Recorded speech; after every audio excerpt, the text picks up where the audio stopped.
remember how to blur this shit, but there's got to be a way. Well, Yeah, do you whatever. like blurring it? People can see my shit. That's fine. All right, No, no, do whatever you want. we're Do whatever you want. live. It's happening. Okay, cool. All right, We're so I doing don't it. forget. I'm gonna make a couple notes of the ones that Live you. versus neocon debate.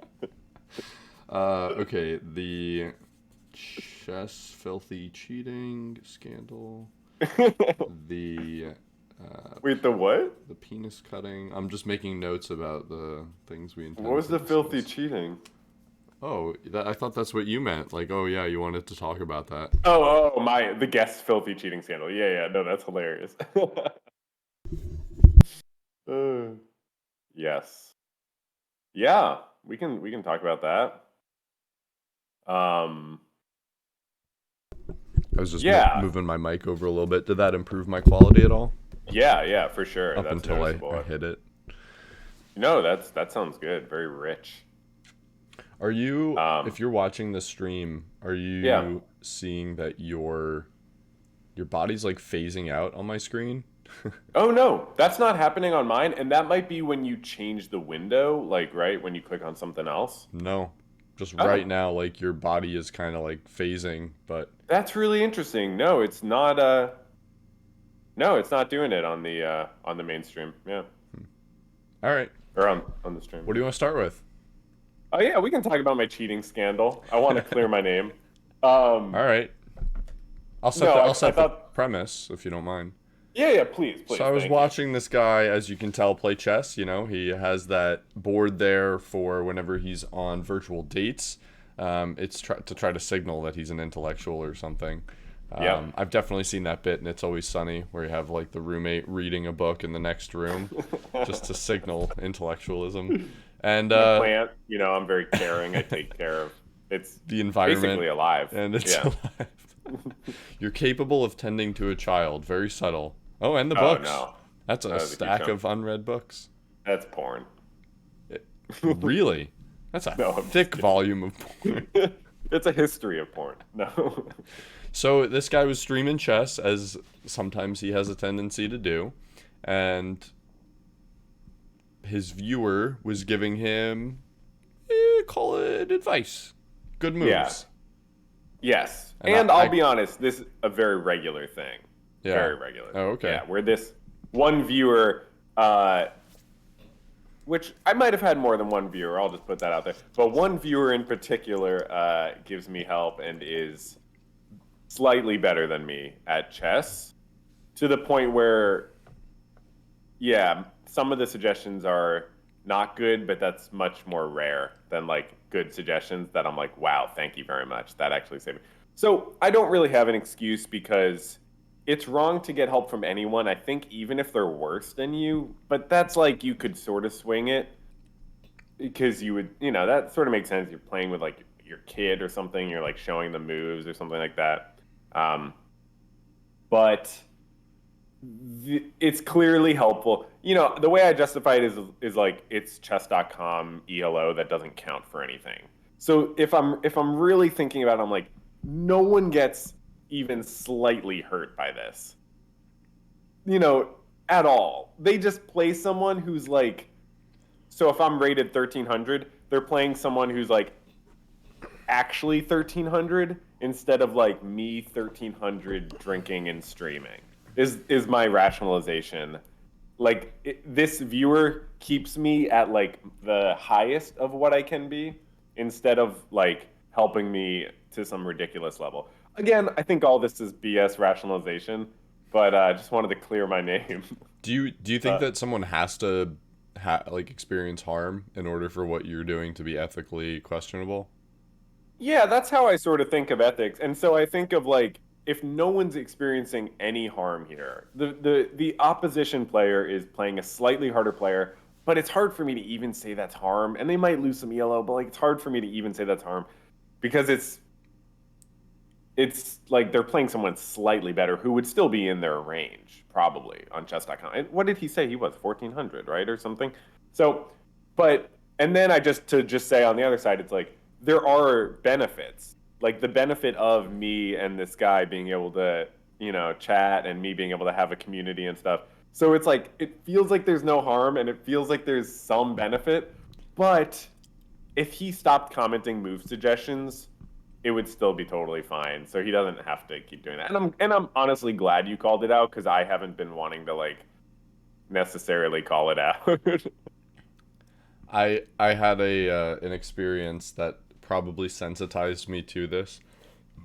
When I was maybe 8 or 9, my dad took me to a chess lesson. I did that every now and then, so I Yeah. should be way better than I am. But I had this guy. I don't remember the exact trap I had set for him, but it was a pretty Mm. well executed trap, I thought, for a 9-year-old. I was impressed with Yeah. myself, and I think maybe there was like 2 moves ahead or something. Maybe I had mate, or I was going to take a big piece off the board, and the guy who taught the chess class walked over. He saw it, of course, immediately, and he went, "Take the bishop." Like he did this whole thing. I was livid. I think that actually like changed my attitude towards chess as a game. Honestly, uh, Wow. uh, I don't know if that was necessarily why I suck, but No, it no, I feels get better what to you mean. blame it on that. But it spoiled chess in a way for you, like at the time Yeah. at least. Or, I, I, yeah. I feel really strongly about like the purity of the competition, and Yeah. I don't know. No, What I think that's totally fair. I think that's totally fair. And like I said, I mean, as much as I'm giving rationalizations, like it's just wrong, like to have anyone else involved. It does feel like, okay, maybe it's less wrong. It's basically nothing at stake except made up points and stuff like that on chess.com. And, if I was playing at a tournament, I could be like, they're just made up points, but they're not in that case, especially because that means a lot more to people. People are paying to be there at a tournament. That's like unforgivable, and I would never. There's no rationalization. So yeah, what? money gives it the validity though? I mean, like ultimately all games are jockeying for status of a sort. This one is Right, fake elo or whatever you want to call it in right, real life in a tournament. It's money, but right. ultimately I don't think it's any different from an ethical standpoint. I think I don't No, know what we're both right. It's wrong right. ethically to do, and it's also Yeah. not that big of a deal.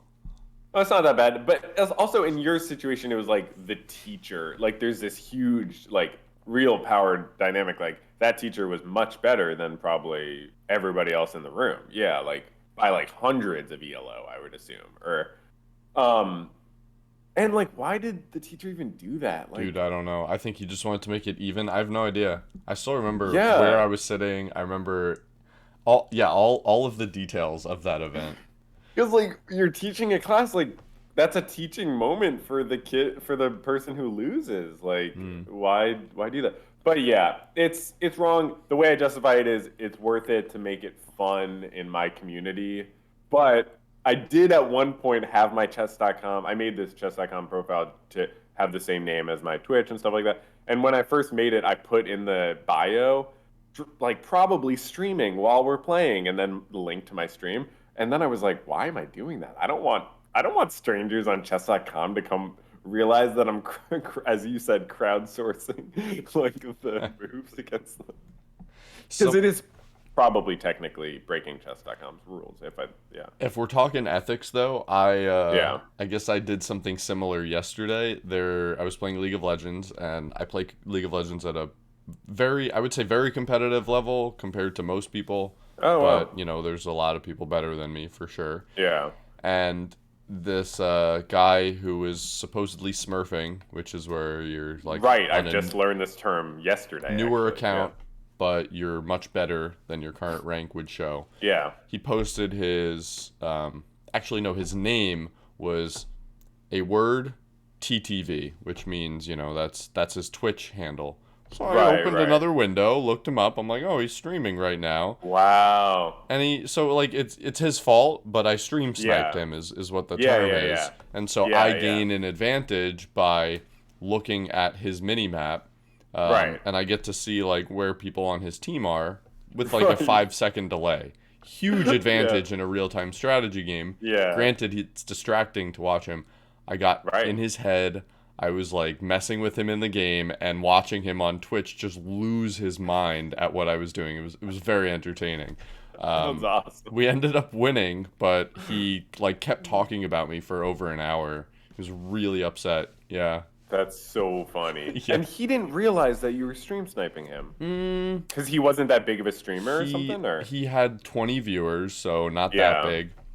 But I did drop by in the chat after, and I was like, "Huh, tough loss, man." He was like, "That better not be this guy," and I was like, "So, why do you think you got gapped so hard in the mid lane, man? Like, what do you think some of the reasons were?" And he permabanned me, of course. That's so funny. Yeah, I mean, it's like yeah, the purity of the game, but also like why shouldn't, external factors be included necessarily? Yeah. I mean, yeah, you're doing your due diligence and yeah. And yeah, I don't think money being involved like inherently makes it like more of a big deal. It's just that any investment like doesn't have to be money, but like tournament chess, it's the ELO can mean more to you. For some people, it could be a potential livelihood, or at least there's just more seriousness to it. And then yeah, people travel to be there or whatever. But yeah, no, it's clearly wrong in in-person chess, but it's never bothered me at all on my like it doesn't bother me at all. I'm, But I'm then I watch other chess streams and they're like, "Don't make suggestions," and I'm like, "Oh shit, maybe." I'm glad I could be an ethical arbiter for you. Thank you It's very my much. I strong appreciate it. neocon upbringing that allows me to have that sense of moral compass, I'm a lib. I have no morals. So let's talk about cut versus uncut, and we're not talking Sure. gems from old school RuneScape here, people. We are Ah. talking phallus. So, Yeah. I basically I saw someone do a tweet about circumcision shortly after we talked about it, and I looked at the replies and I was like, yeah, this was enough to make up my mind. That I just hadn't thought about it in the framing some of them put.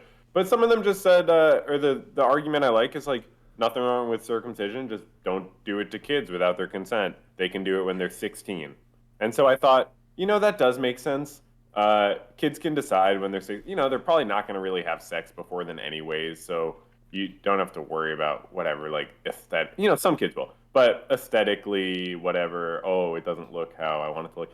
But I think it makes sense for kids to make that decision. And the interesting point that I thought about that I think worth talking about is like, I think as Jewish people, I feel like we're slightly brainwashed when we grow up into 100%. thinking that would be the worst thing ever as an adult to get circumcised.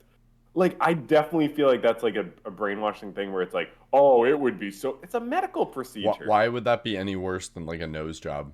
Yeah, it's not a big deal. And we're told, like, I can't remember who said it, but I feel like it's like in the Jewish community, people make jokes. Oh, you would never want to go through that as an adult or stuff like that. Which is And it's, propaganda because even I yeah, mentioned this to you at dinner, but the yeah, original circumcision was a 99-year-old dude doing it to himself on top of a mountain, probably with like a rusty spoon or something. That's how right. Abraham made his covenant with God. And yeah, that's fair. Yeah, so I think about it and it's like my argument of like parents make all kinds of decisions Hmm. for their kid. Why can't they make this?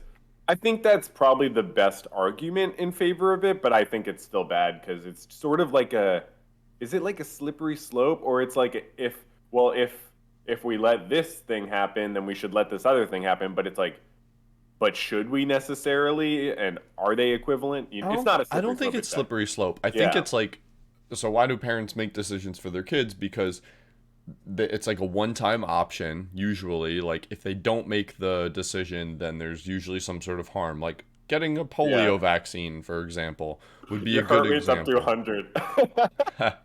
Well, I'm getting incensed Okay, I'm sorry, go and on. also drinking a very Yeah, strong cup true, of true, true. coffee. No, I'm just joking. Yeah, so The I don't. polio. Yeah, so like polio vaccine, for example, would be something that's like it's a clear harm potentially if you don't get it. The risks to doing it are essentially non-existent at this Yeah, point with all of the data we have on polio vaccines. But in the case of circumcision, you're gonna have a tough time convincing me that there's some sort of harm that you're protecting your child from. Um, right, it, humiliation, I guess, would be like the best right. example, which is like Not really, a good example. really Yeah, dumb. And yeah, frankly, Yeah. some physicians I know of, and I know you could think of at least one that I would be thinking Yeah, yeah. of, has thinks, I don't know if she has data to support this, but thinks that there's actually a medically significant benefit from Hmm. circumcising. I Hmm. That's think interesting. I think beyond just being able to get cancer in that tissue, Right. I want to say it was something else as well. But with like Yeah, running water and like soap and antibacterials, like you're gonna have a tough time convincing me it's cleaning either. right. Right. And I did look it up mostly just to remind myself to mention it. And it's interesting when you search it on Bing at least, it's sort of almost like a controversial issue, I guess should. You see the Wikipedia article, you see uses and then adverse effects. It sort of gives you both sides. I don't know. I believe that it might have no medical. Okay, here we go. Wikipedia. Oh, it can be used medically. Okay, if people have certain conditions or issues. Um, uh, yeah, it can potentially it can potentially be helpful in some situations to prevent from disease, but I think that's like in exception cases or stuff I like think so that. too. Yeah. Yeah. Um, and yeah, I think, you know, just because parents have so much power over their kids doesn't mean that that should just extend to other domains if there's no provable like Mm-hmm. harm being avoided. Yeah. Yeah. I think the default should be you don't do something, you don't make an irreversible decision for your child unless Yeah. there's some sort of clear and present harm that you're going to protect them from. That they Yeah. would almost certainly say yes to if they had the option. Right. But I I don't agree. know. You can live most of your life circumcised anyway if you want to. Just Right. have to decide once you're an adult. Yeah, I think Right. my mind's made up on it. As soon as you said you Right. read things online, I was like, yeah, I know how you feel now because the generally Right. the online community that even thinks about this as an issue Yeah. generally falls to like, yeah, this is crazy.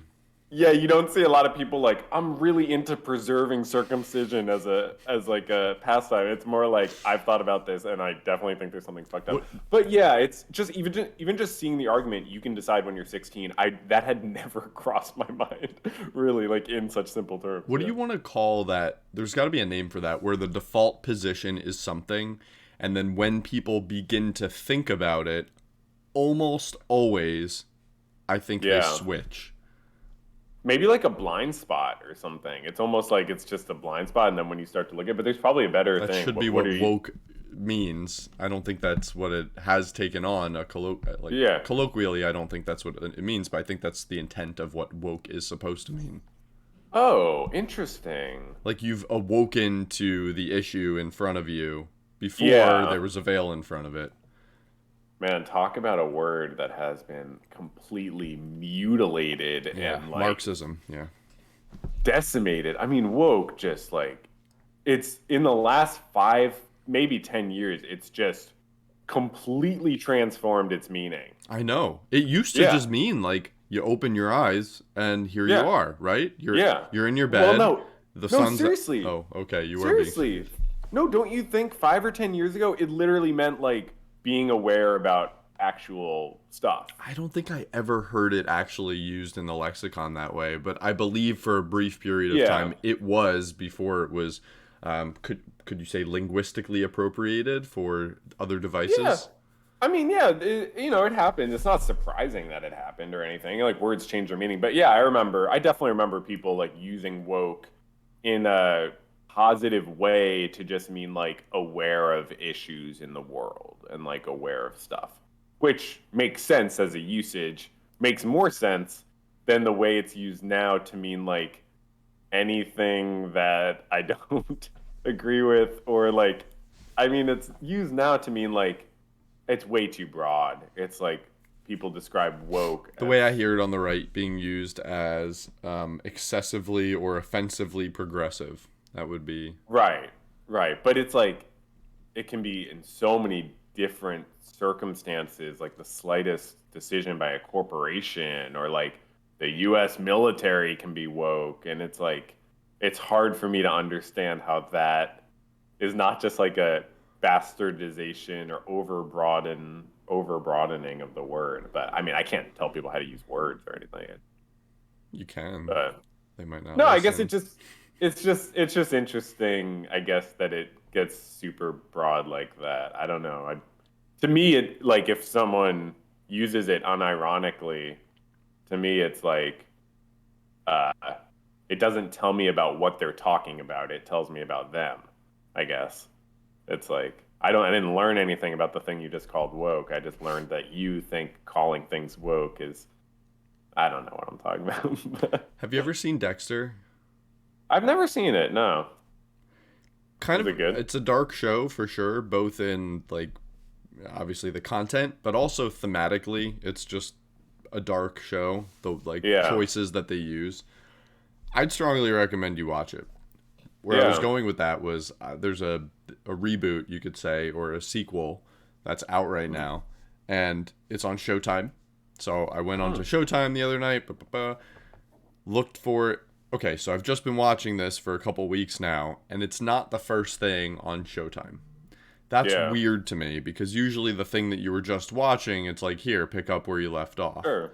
I Yeah. had to scroll down quite a bit and Yeah. actively search for it. And I had to like click through TV shows, find it, and it was like, yeah, continue watching. That's weird. I thought that was an intentional choice, analogous to that of going, like putting milk in the back of a grocery store, something like that, where Hmm. you have to look through all of the other listings in Oh, order to get sure. to where you're going. Sure. Yeah. Yeah. Do you think that's what they were doing? I mean, that makes sense. I thought you were gonna say something related to woke, like, oh, they like the show's not progressive, so they're like, Completely yeah, unrelated. no. I get you. I get you. Yeah, no, I think that makes sense. I mean, I guess my first thought is just bad design because there Mm. really are bad. Just like no one thought about it for some stupid reason. But your justification definitely makes sense. But that would just be so frustrating. It's hard for me to imagine people designing it and being like, "We'll just frustrate everybody. Everyone will notice it who But uses the button." that's what milk is, right? That's what. Yeah, do they? But like, yeah, but like fewer people are necessarily getting milk in a grocery store. Like everybody uses a streaming app wants to go back to the thing they were just watching. It's hard for me to understand people actually thinking that's a good idea. But Hmm. you're probably right. That probably is a problem for streaming services. Hmm. People just going back and watching the same thing that they were watching before and not seeing other things. Yeah, it makes sense to me. If you had more to say about the woke topic, don't let my non sequitur No, completely end no, it. not at all. I was like, is that where you were thinking? But no, I didn't have anything else to say about it. Yeah, that's interesting and frustrating. I feel like I've seen that with I think HBO when I had or when their earlier one. I forget if it was Max or the one they had before HBO Go. There were like weird technical issues where I like couldn't. It wouldn't like save the show I was watching or something like that. I don't know, but yeah. Voting, pro or against? Voting? Yeah. I mean, I don't want to get rid of voting, but I certainly, yeah, I don't feel super good about it. I know I said when for Thanksgiving when we were hanging out that I was like, I don't know when the next time I'll vote is. Now I sort of feel like I just want to vote for the Green Party, even if I don't like the candidate and stuff, no matter what, because You like the maybe just color? yeah, just to like the color. No, like I understand the voting for a third party thing to send a message, and I'm extremely dissatisfied with how our government works. So I feel like that might be worth doing. And What's something I you'd mean, change if you could? the government. Yes, like structurally to make it function better. I mean, I don't. Maybe I have ideas about that. I mean, I guess I don't know that much about like structurally stuff. What don't you Yeah, think functions well? You said you don't like the way our government functions or our voting yeah. process. Well, no, I think it functions to its own end, but like I think oh, well, as far as the voting process, I would give everyone the day off, first of all. Just give everyone the day off to vote. As That's, in yeah. force companies to suspend their practices for the day.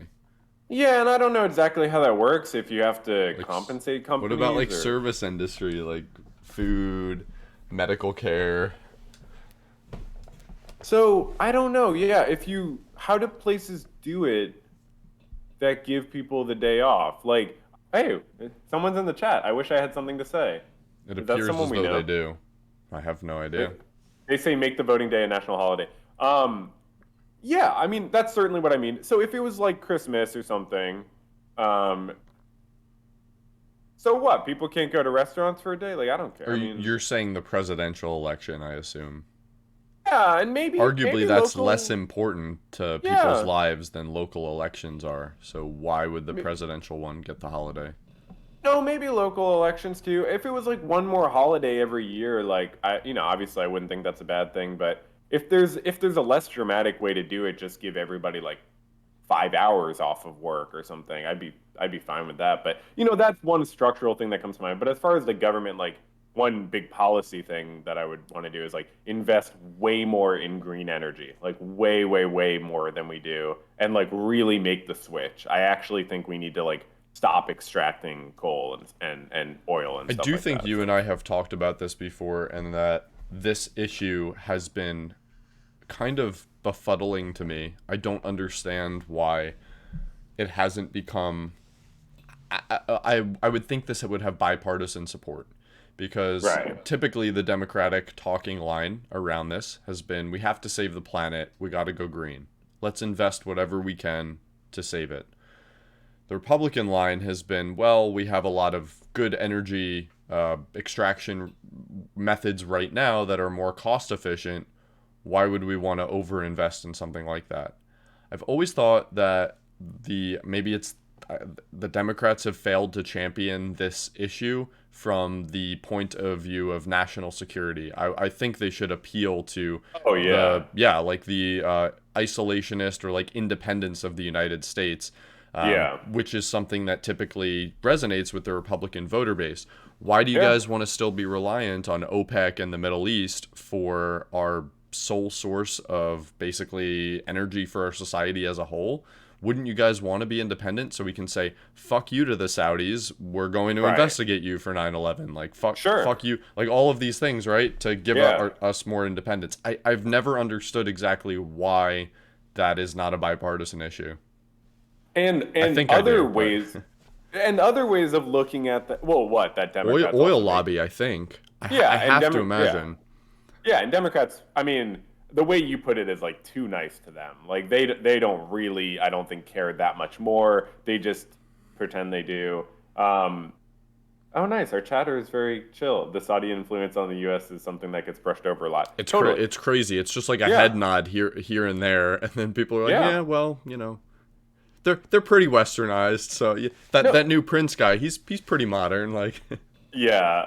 I think like another point to what you're saying too is like, more and more resource extraction puts more carbon dioxide in the atmosphere, raises temperatures, makes ice melt, and makes the seas higher and makes more climate refugees. And so if, right-wing people don't want more refugees, like we need to, slow down the rise of the waters. That's not going to be as effective, I agree, because it's much more long term and exactly. people can't think that way that effectively. Um, I think I think if like the leaders actually like if the leaders were gonna live forever or like could actually feel what their like grandchildren will be feeling, I think they would, there would be more motivation to actually, actually like make the big changes that need to be So made we and should stuff like maybe instead of investing in green energy, invest in life extension procedures and technology, and that will implicitly have an effect of making I'd people be a care. fan of technology that can like make people feel empathy or something with people in the future. I would be a fan of that. I'm just waiting for Um, my Snapchats to be able to encode smells so that I can oh like yeah, take a fart and just like, haha, yeah. dude, like smell this. Smell pods, yeah, absolutely. I think yeah, people's grandchildren right now have lead in the water, so I think moral arguments don't really sway politicians. Yeah, it's crazy how long, like how we overlook so much. There's way too much going on, and everybody's just focused on other stuff. But yeah, I think it's not a bipartisan issue because I think most politicians just want to get reelected. Most Democrats, I don't think, really care that much about the climate. They just use it as a talking point. And I think Yeah, I think there are definitely enough people in the U.S. that like care passionately about the climate that like if we all like participated more and put in protests and put more pressure on the government, I think there could be positive change because you don't need that big a chunk of a population to put pressure on a government. You need like 2.5 or 3% of the population to like protest. And there's got to be that many people who are like, this is a dire issue. I just read something the other day about like some huge like ice sheet in the Arctic the size of Florida has new cracks in it that indicate it could be like completely in the water in like 5 or 10 years. And that raises the sea level. Like yeah. So not good. You and Not, I don't see eye to eye on this topic, not entirely. Not as much as I think that if someone were watching this, they would think. your feeling is like we'll figure out solutions. We are figuring out solutions. It's not gonna be that bad I type would of say thing. that maybe that's part of the argument that I would make is like, yeah, it's potentially a technological solution, like innovate our way out of this problem, figure out Yeah. ways, more efficient ways to scrub CO2 from the atmosphere, figure out ways to capture methane, because methane's way worse of a greenhouse gas than carbon Right. dioxide is. Yeah, I think that's part of it. I think my bigger argument is why the hell should the United States do it if the rest of the world is not going to follow suit? We'd only be kneecapping our economy in the, I don't know, short to medium term, and it won't have any sort of profound effect if the rest of the world does not do it. The US only accounts for 15% of the world's carbon emissions, granted with 4% of the population. But Right. still, you could get rid of all of that 15% and you're Sure. still skyrocketing your carbon dioxide emissions. Developing Sure. countries do not give a shit about what they're pumping into the atmosphere when they're Sure. dying of dysentery or diarrhea or Sure. various, I don't know, third world conditions.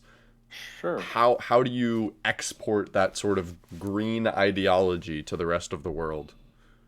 Well, the U.S. exports a lot of other ideologies. I mean, and wouldn't if we really tried, we are probably one of the most powerful countries, if not the most powerful. Like, if we really tried, if I was like, if everybody in the government was exactly like me or something, and like really like wanted to make this a huge issue, like I'd like to think the U.S. could put a fair bit of pressure. I think the leading by example thing to a certain extent would be true also, but obviously this is politics. It's not like countries are like, that was so nice of the US. Like, I guess we'll do that too.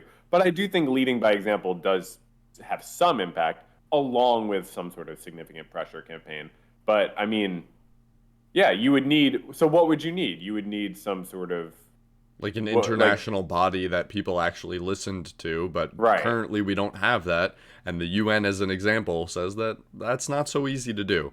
The person in the Right. chat, yeah, I made that argument earlier that the US should be advocating for energy Yeah. independence, and that would be your best argument for renewables rather than uh, we should do it because it's the right thing to do. That doesn't Sure. sway people.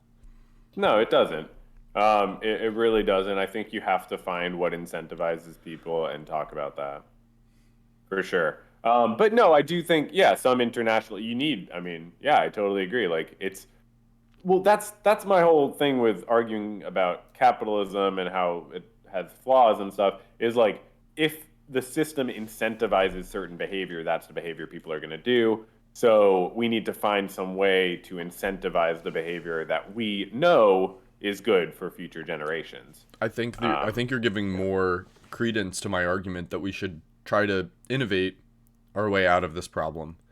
You can't legislate change for China, India, the entire continent of Africa, Sure. who are largely going to use hydrocarbons and coal and petroleum in order to fuel their operations and growth Sure. because it's the most cost effective and readily available.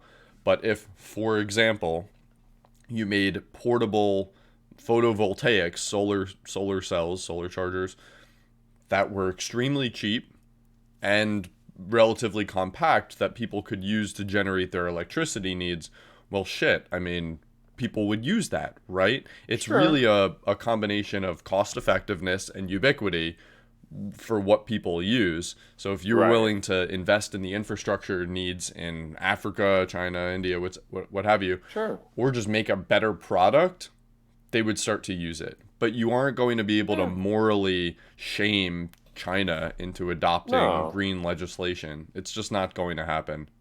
No, but I don't think those are the only two options. Like, I think, we put pressure on other countries for all kinds of things with, I don't think sanctions have to be the only thing, but like stuff like that where you can legislate, okay, we're going to either, reward this country with certain amount of aid or, contracts or I don't know, something like that, special, I don't know, privileges or whatever we do. I don't really know that much about how the government works.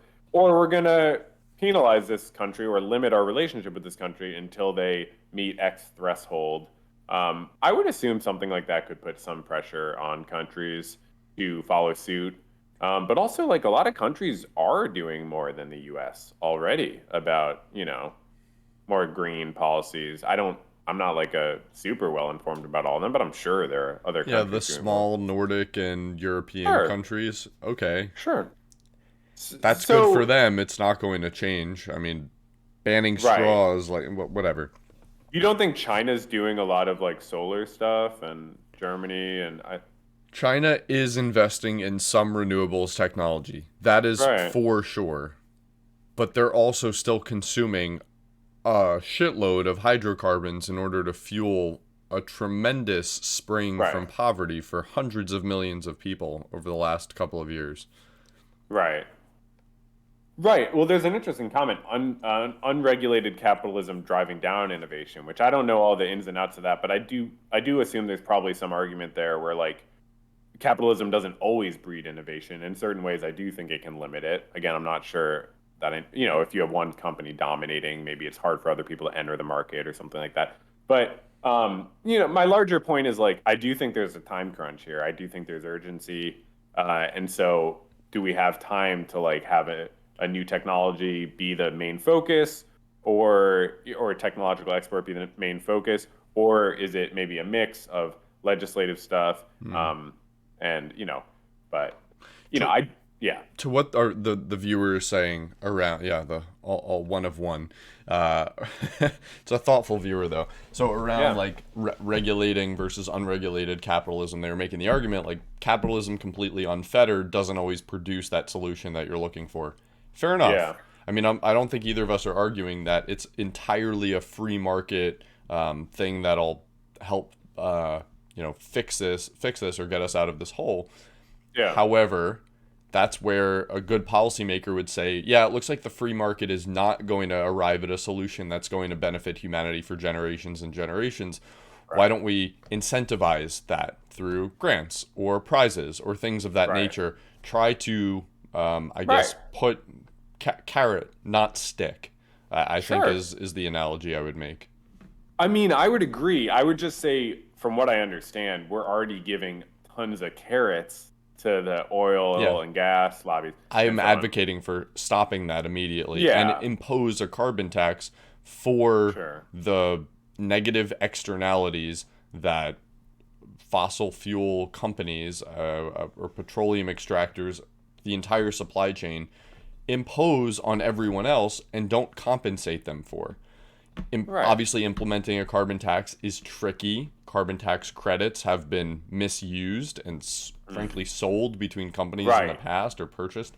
Um, Right. so, implementation and actually executing that policy is not a trivial matter.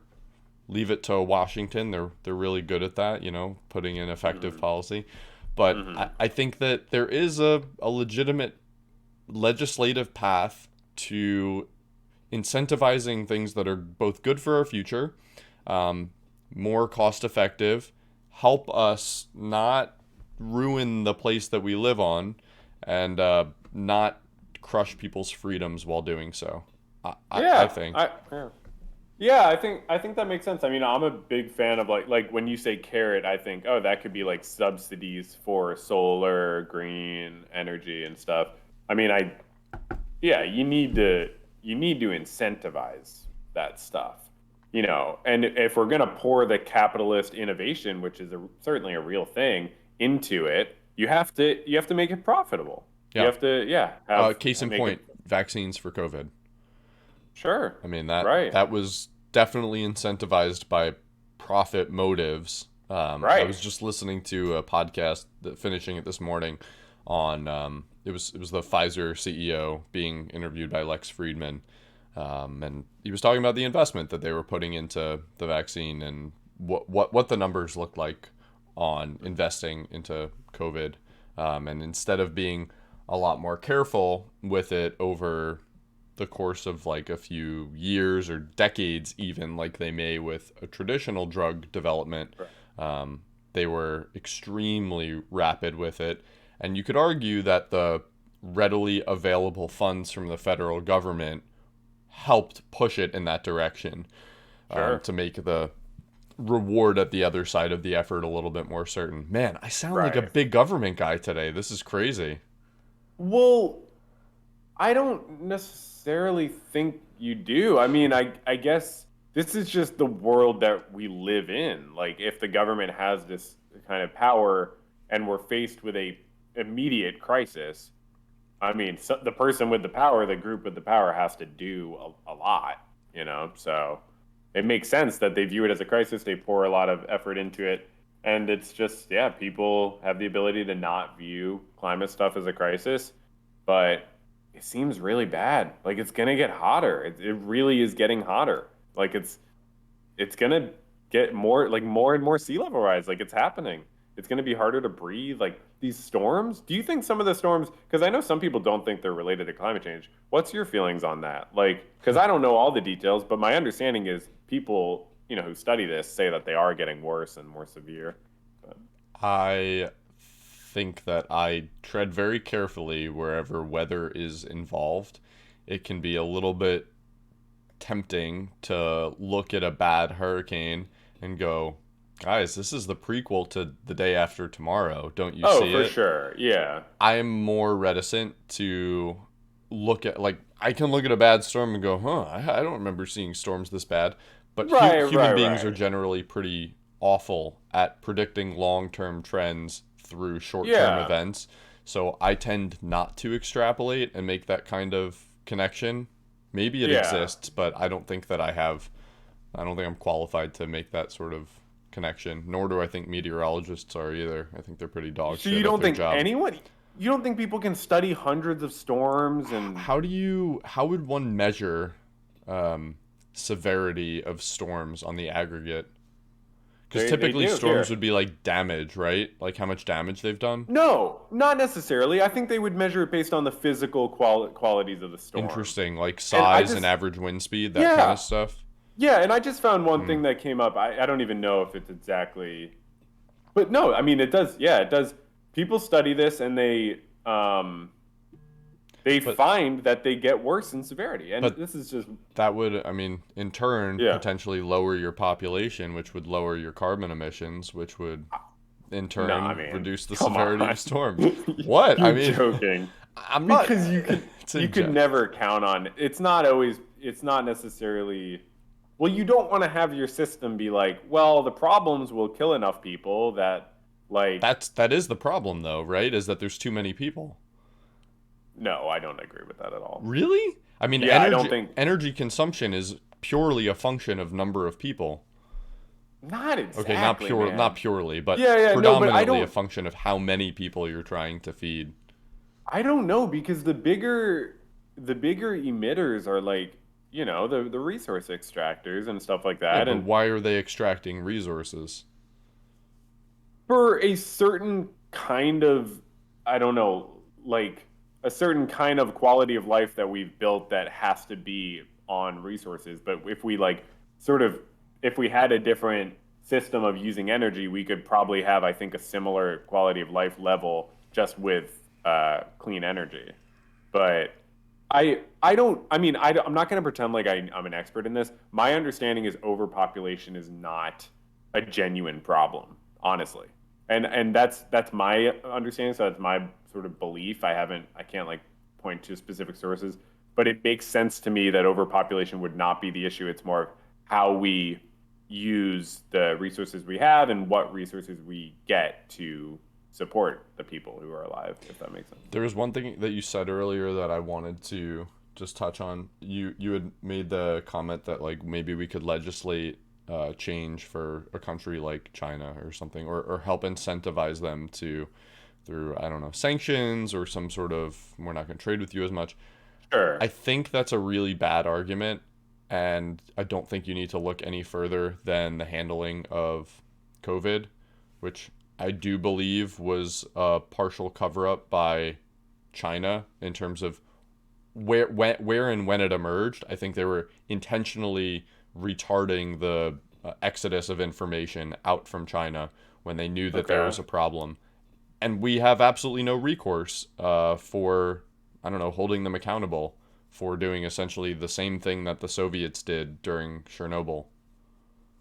You don't think anyone has power to hold China accountable, No, I like in don't. any way? Okay. So what Do would we you? need? Well, I don't know. I mean, I understand that they're extremely powerful and arguably like the reigning superpower or like the upcoming superpower. I just I don't know what would we need if we wanted to hold them accountable because Hmm. obviously countries can, this can happen with countries where they hide information if they're powerful enough.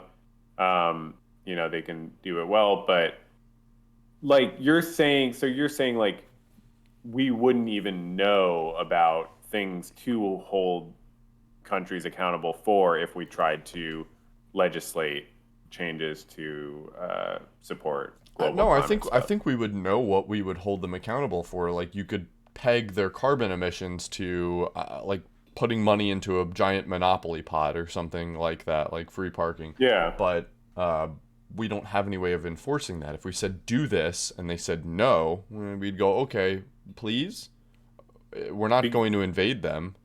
I mean, no, no, of course. But like you don't think we have like any economic pull with China at all? Like, I mean, well, I wouldn't want to like start a trade war. That's why my like whole thing is like an international approach. You have to have an international approach. I'm not going to act like I've studied all these summits or anything like that, but my impression is each country is relatively similar in their willingness to be like, yeah, let's do something, but also like, I don't want to be the first to do it or something like that. I don't see some countries as being vastly worse in that, but again, I could easily be wrong about we that. don't But have a universal ideology, though, that all countries subscribe to. I mean, we don't even have that within any given country, but sure. there's no sort of homogeneity around like basic ideas around human rights. That's not something that's been adopted by the world. I seriously doubt you're going to be successful with saying that we all have to act the same But way. there, Yeah, go ahead. but there have been the international human rights legislation. There is international human rights And what does legislation. it do?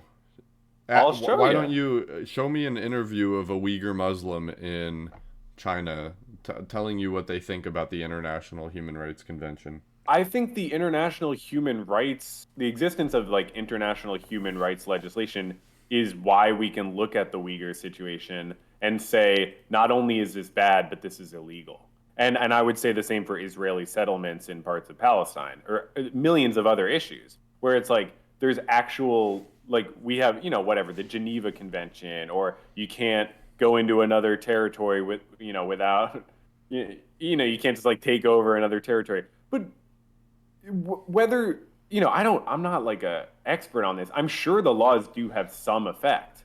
Whether they can apply in every situation, it's debatable. But people have been held accountable to these laws before. I would argue Um, it's only the countries who already follow those laws with their own internal legislation, or they are countries that are sufficiently reliant on some larger country for their source of their economy, I would say. yeah, I mean, if there's one thing that's going to bring, that countries are going to have in common, it's something like climate change. It's like, oh, like this does actually affect all of us. Or, I mean, every country, like, you know, there are some common values as far as just like human life, promoting human life. It's just that countries decide who they view as human. An analogy I think would work best here because there's like, well, I don't know what you call it, like revealed preferences where people show what they actually believe in when they're being tested. So like if you Yeah. imagine like a representative or the legislatures from all countries around the world all sharing a boat. Maybe call it the Titanic or something, right? And you hit an iceberg and water's quickly pouring in. I would argue that they're going to clamor to pass blame on who hit the iceberg and to Right. grab the lifeboats way before they're going to try to work together to find a solution of how to patch the boat.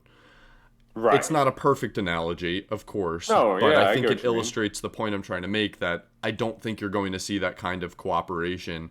I think we're very much so in a Tower of Babel kind of arena where it's like us versus them, and there is no sense of collective success.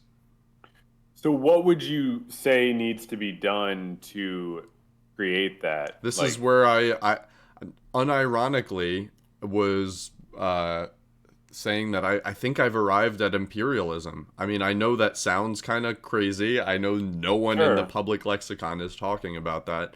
But Yeah. yeah, I guess that's where I end up, because I don't see any other way that you can use pacifist means to try to influence other countries to make decisions that are going to be good for humanity as a whole. So do you think imperialism, as the way you're describing it, which I can grant, like maybe is not all the bad associations other people would have, do you think that would help with something like climate change? Like, Maybe super long term. Not at okay. first, right? All of the industrial Yeah. production that would be needed to enact a vision like that would itself produce quite. I mean, yeah, war Right. is an extremely taxing Right. thing on. Right. I don't No, know. I'm no, not if we're gonna, exactly going to die on that hill. I just think sure, that that's sure. where I end up arriving at. Sure. I'm just curious if it works for some issues, but not for others. But yeah, if we're going to innovate our way out of it, I would love to innovate some technology so that people in power can feel, as I said earlier, like what their grandchildren or what people feel who live in vulnerable areas or stuff like that. I'd love that. And then if we can't replace people in power or get power, to be run differently or distributed differently, maybe just we can make them feel empathy or something. I just want to Um, give a nod to the viewer real quick. I think yeah, yeah, we we're getting some good comments. half measures is how I would put that. We didn't go full hog on it in terms of Afghanistan and Iraq. So the viewer, I guess, for anyone that can't see, is just trying to make me, I guess, reconcile my imperialist views with what Yeah, we've done in Afghanistan and Iraq, which is completely reasonable. yeah. Because I don't think those are exactly a shining example of where meddling in foreign affairs was a raging success. I think that that's kind of a good example of what it looks like to dip your toes in the water of imperialism without full committing. We never actually did a full scale like air political and ground invasion. We had boots on the ground for a long period of time, and we're trying to, in my view, surgically, I guess, shape their society without fully, I guess, conquering and revamping. And there was always this tension of the culture that we were trying to shape was at odds with our own American ideology. So by trying to implement democratic government and elections of our own values, we weren't successful with that. And legitimately, we were seen as invaders, outsiders, trying to change people's way of lives and impress our own ideology upon them.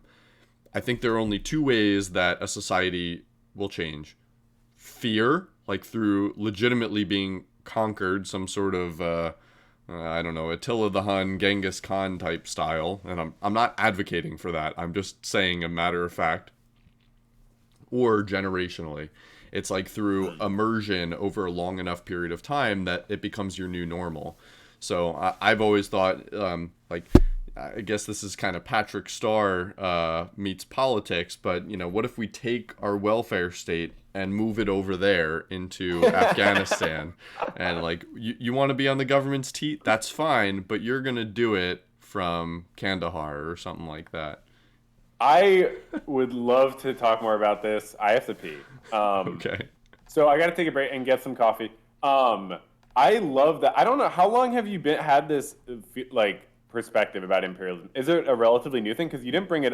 Yeah, In the last year, I in think. the And last year. yeah, it's Yeah. more of Well, like no, go I'm just Kate. saying I like it because it gives us a lot to talk about. It's interesting. I mean, I don't Yeah. think it's maybe a great idea, but I can't It's think good of to many. No, it's good to play with ideas, and I don't have solutions to everything. But let me take a quick 1 minute break. We got 4 people watching, Wow. and yeah, pretty amazing. Everybody, if you're watching, subscribe to the YouTube. And Don't. did you say don't? Yeah, it's just more of this. All right, I'll take a quick. I don't know if you're stepping away too, but I'll I'm just be not. back in a minute. Okay. Well, you can say whatever you want to them. All right. Thanks for the vote of confidence. If you guys have questions, I know there's at least one or two things that I didn't comment on. Someone else is trying to get on this, so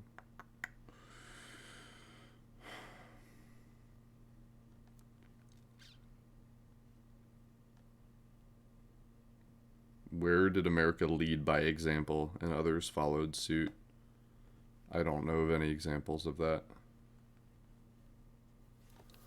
All right, what was something you said early? No, I wasn't advocating for genocide. Absolutely not. But climate change is a human-to-human issue, right? Where it's like we talk about the world ending. The world's not going to end. It might become inhospitable for humans, but the world will go on just fine. So I was kind of speaking to that of like we can screw this up for ourselves and let ourselves die. China. Yeah, China owns a tremendous amount of U.S. debt. I wouldn't look at that as like an IOU and we're like a kid who owes them money and they're going to beat us up if we don't give it back to them. I think it's more they're parking their money in what's traditionally been known as the single safest financial security known to man, which is a U.S.-backed treasury security. I really like how this commenter is very like reasonable and like level-headed. I feel like they're not really taking either side. Are they? Yeah, democracy. So like what would you say then to like the freedom we exported to Vietnam? This is that I wish I had something to say. Oh, are you saying that to me? Wait. No, no, no. I was saying it to the Oh, okay. commenter. Oh, okay, okay. I was having a one-sided chat while you were gone. No, no, no, that's good. But yeah, so like you could ask, we could talk about like what the US is actually doing when they go into other countries. The U.S. involvement in the 80s Iran. So is he referring to Arab Spring? What? More of a backward step in view. No, no, no. He's What is? talking about they're talking about US involvement in 80s Iran. Well, so yeah, they had the revolution, but then we didn't like the guy they chose and we put in the other guy. Yeah, I the wish I knew. the whole puppet, the the Shah, Yeah, the Ayatollah Shah, I and believe, was who we yeah. instituted in Iran. Who was really just a political puppet, I think is the Right. consensus at the moment. And yeah, and that's what the US has done in obviously like so many countries, I almost want to say dozens, honestly. But like I think the pressing question for what you're saying is like not even like what are our justifications for going into other countries, but like how would you like figure out which politicians to support that are gonna only do imperialism for the things you agree with? Or like how do you know, because I know how you view the government. Like how do you know who to trust? And I view the government similarly in a lot of ways. How do you know who to trust to do something like I have no this? idea. That's obviously a Okay. fantastic question. This is imperial, like forcibly exporting our culture and values on other societies that don't want them. Obviously, is an extremely, I don't know, tactically difficult thing to try to do. I have no idea how you put that kind of trust, power, and money into the hands of incompetent and self-serving bureaucrats. I have no idea. Okay. Well, yeah. Do you hold on? Let me see what this. Generally, I think uh, giving power to people who don't want it is a good idea. Your dad says, "How do we ask questions?" My dad's Um, watching this. That's yeah, nice. you can make an account and comment. Um, but yeah, he your dad had an account. But anyways, yeah, I think so. So you say values and culture and stuff, not even like I don't know, not even like economic or political stuff.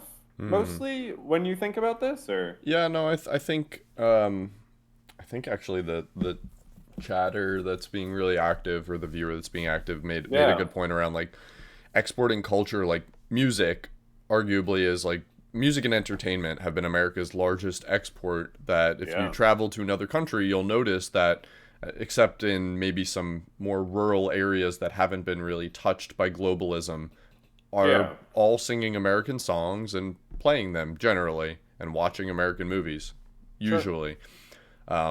But I think that for those rural areas that are not trivial, we like to often ignore them. I think immersion is like forcing a melting pot upon them is probably the best way to do it. So that's where my like semi joking Patrick Star reference was coming from. But the thing is, like in a lot of other countries, I think what you're already looking at is in any country, there has been one dominant group, like the Han, in China, Mm-hmm. In China, there's hundreds of ethnicities.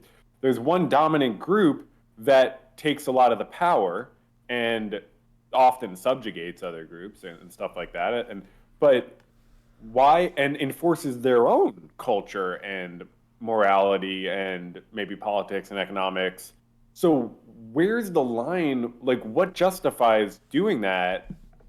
Because in some situations, I would say it was already bad, even if it's within a single country, let alone one country doing it to another. So why, what morality or what benefit comes from? You say it's a melting pot, but it sounds almost like the opposite because you're enforcing one group onto another. So maybe I don't fully understand, Like the what, argument, like the line of yeah, reasoning in general, I just think that our ideals, while yeah. certainly not perfect, are better, objectively better than others that are currently successful in other countries. And when I say Like why? successful, like I would say that the United Like freedom? States idea of representative democracy and preservation of liberty above all else is better than a an open air prison that North Korea is. And any sort of movement towards our ideals would be better. I would wonder if, like, you look at a country, I don't know much about North Korea, but if you look at a country that's less the extreme example of oppression, is there still enough of a difference that it would be worth either an invasion or whatever other means? Not in my view, no. Like I wouldn't say that we should go around like invading Great Britain because they have slightly like they have more restrictive gun laws than we do, and like we need to Right. liberate them to our Second Amendment Right. purity. No. But I think my argument does hold up kind of well in the extreme case. I think it does not hold up well at all in the Right. marginal case, because there's so much suffering that would need to occur to institute our values on them. It's not worth it. But in the Sure. North Korean example, I think I have a much better argument. That's why I picked the extreme example. I think it's a Sure, lot more sure. morally defensible.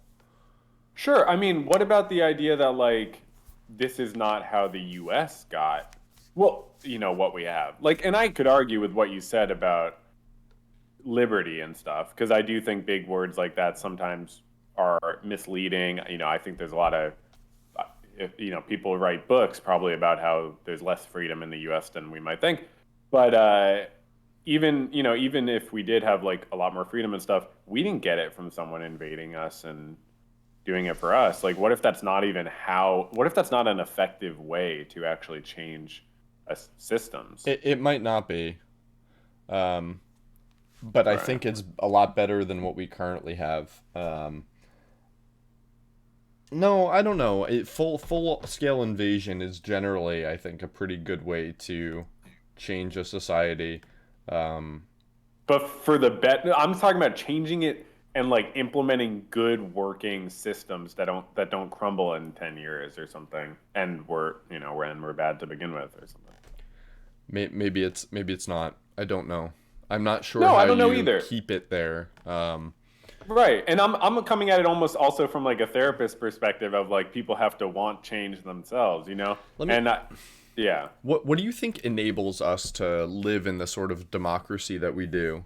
Um, like again, I'm not saying that it's Yeah. perfect. There's a lot of like Yeah. corporate capture and stuff like, Sure. but generally speaking, we live in a free society. What do you think are some of the enabling things behind that? So, like, rather than trying to impose our values on other countries and have to continually expend resources in order to get them to stay that way, and then as soon as we pull the scaffolding away, they crumble. Instead, how could we teach a man to fish? I have an idea about what that might be, but I want to hear your viewpoint. I mean, I sort of feel like any freedoms we have in the US are from like dominating other countries. And like I don't necessarily feel that we have any greater desire for a more free way of life or something. I think we like have gotten a lot of resources over the last 100 and 200 years, and we use that to build up the lives of a large chunk of the US with the ability to travel, good infrastructure, not really good infrastructure, but like good enough where people can, go everywhere, and with credit systems where people can get houses and cars and stuff like that. And we have like the money to keep all that going. Um, but when I think of like, the huge population in jail and stuff, it's like it's hard for me to think of like, oh yeah, we're like, super free.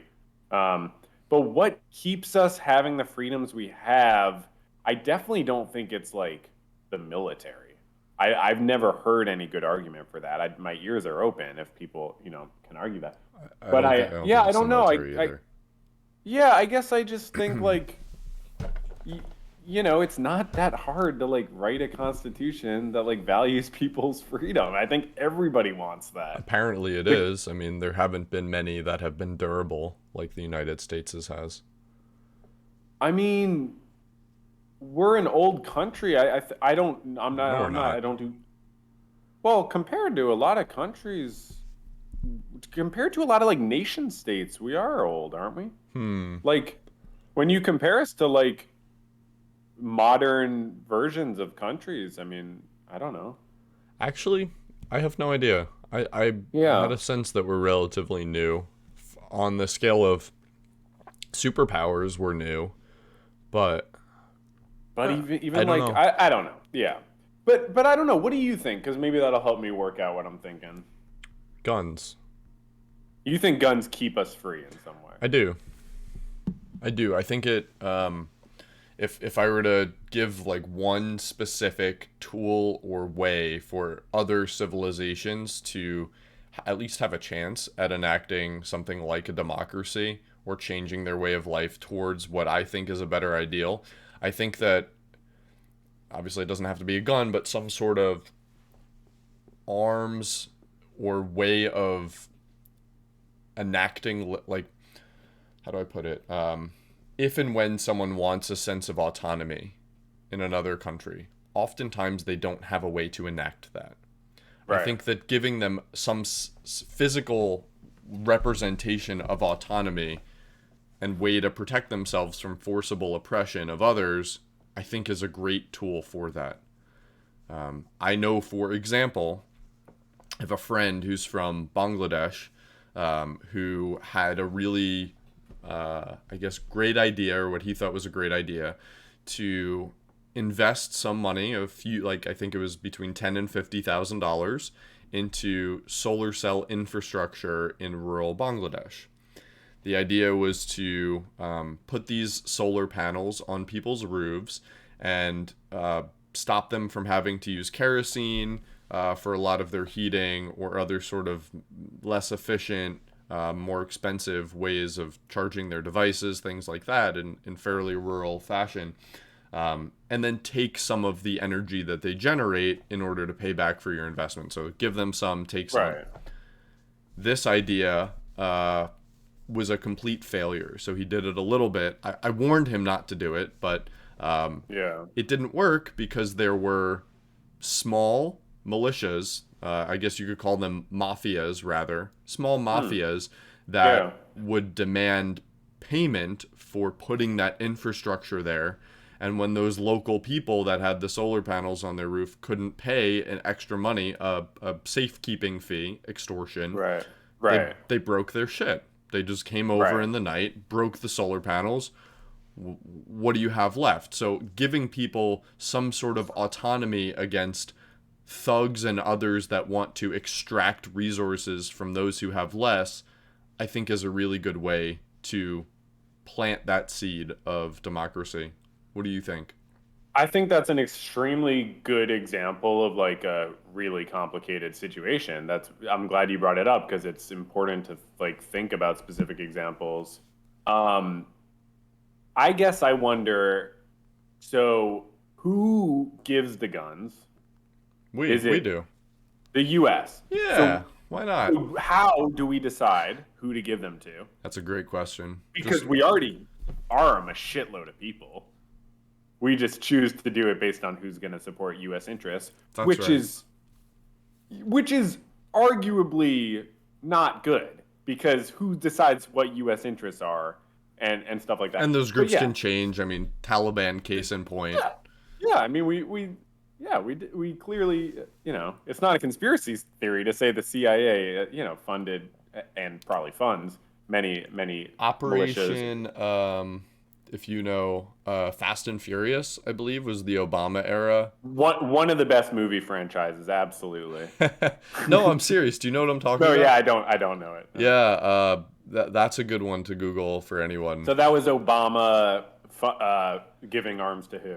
I believe it was selling arms to Mexico with the Okay. intent of tracing them to where they were Yeah. going. Anyone feel free Oh, to that's correct me in the chat on that. Colossal failure. Was it Obama? Was it Sure. pre-Obama? Was that Clinton? Am I totally off? They're all the same. They're all the same. Yeah, Yeah, no, yeah. Go ahead. not just to test where they go, but also to help certain people at the same time, I assume. Yeah, I think, I get where you're coming from. I think that's for a complicated situation like that, you need a solution. Your friend was from Bangladesh, you're saying, Yeah, he is. and he's a Bangladeshi citizen. He was living in Bangladesh when he did that. Yeah, he's green card here right now. No, actually, he was doing it from over here. So he was trying to. He has his family still lives there. I mean, that's still like as close as I mean, that shouldn't be the difference. You know what I mean? Like that's close enough. That's not like the U.S. Enforcing stuff. But as far as if you gave all the citizens guns in that situation, what do you actually think would happen? Would they fight off the militias? Would they form a new militia? I think I am pretty sure that you would end up just having control be exacted by those who could produce and control the ammunition. Sure. Because it's not a perpetual defense device. Right. You run out at some point. How much Right. ammo you'd have to give people at the beginning to like actually, I don't know. Maybe this would be an awful idea, and you'd just make like the small mafias even stronger. Like you'd make you'd end up with Right. African warlords that consolidate power locally. Yeah, I don't know. Maybe it's a horrible idea. No, I think well, I don't know, but it's obviously like I get where you're coming from. But I would definitely think also what happens on the world stage. Does Russia and China now give a bunch of arms to other countries? What's stopping them? Or not other countries, other groups.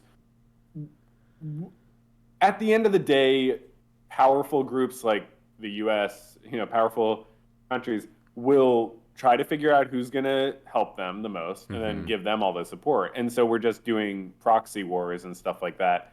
But I don't know the solution to any of that. But as far as the US itself, you feel like guns keep us free.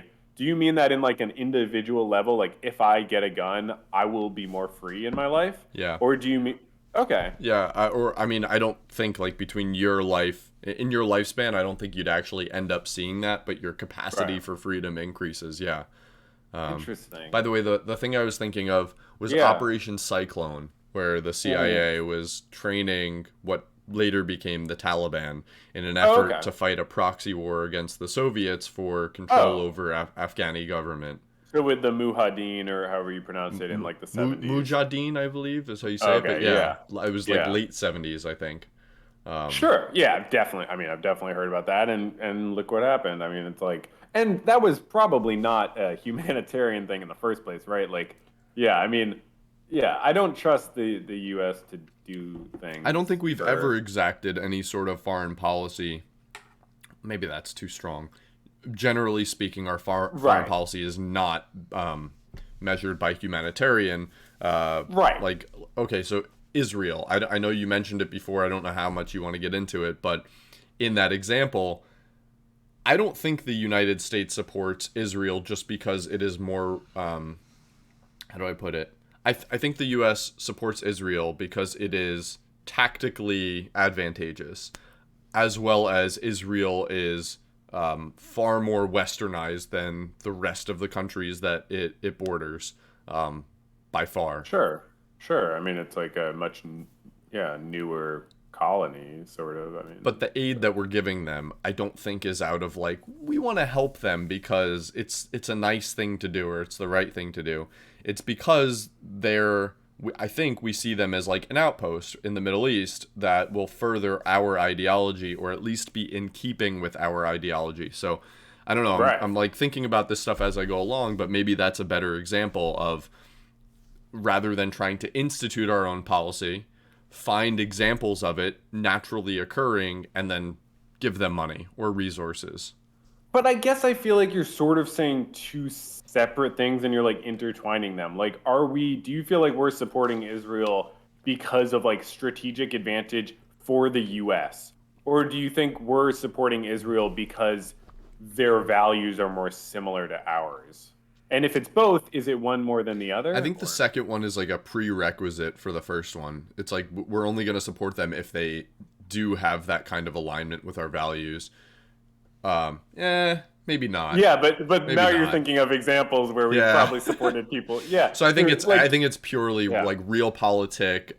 Like sure, yeah, this has a benefit to us. So I take it back. I yeah. don't think it's because they're westernized. I think it's because they I think it's for intelligence reasons.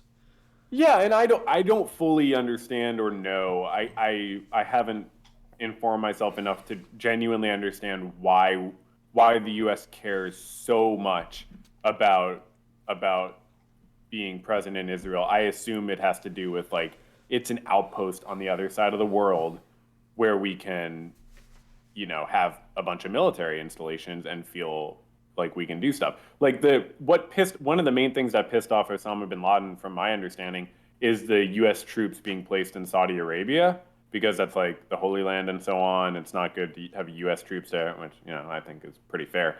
But like, I think the U.S. we just want to have our troops anywhere, and anywhere we can really ingrain ourselves, we're happy to have that. I'm sure there's way more reasons. There's economic stuff, I'm sure, but and then U.S. It's like this mutual relationship. I mean, they're the second biggest lobby in U.S. politics, APAC, and so they influence us, and we influence them, Yeah. and it's this sort of sick and twisted relationship.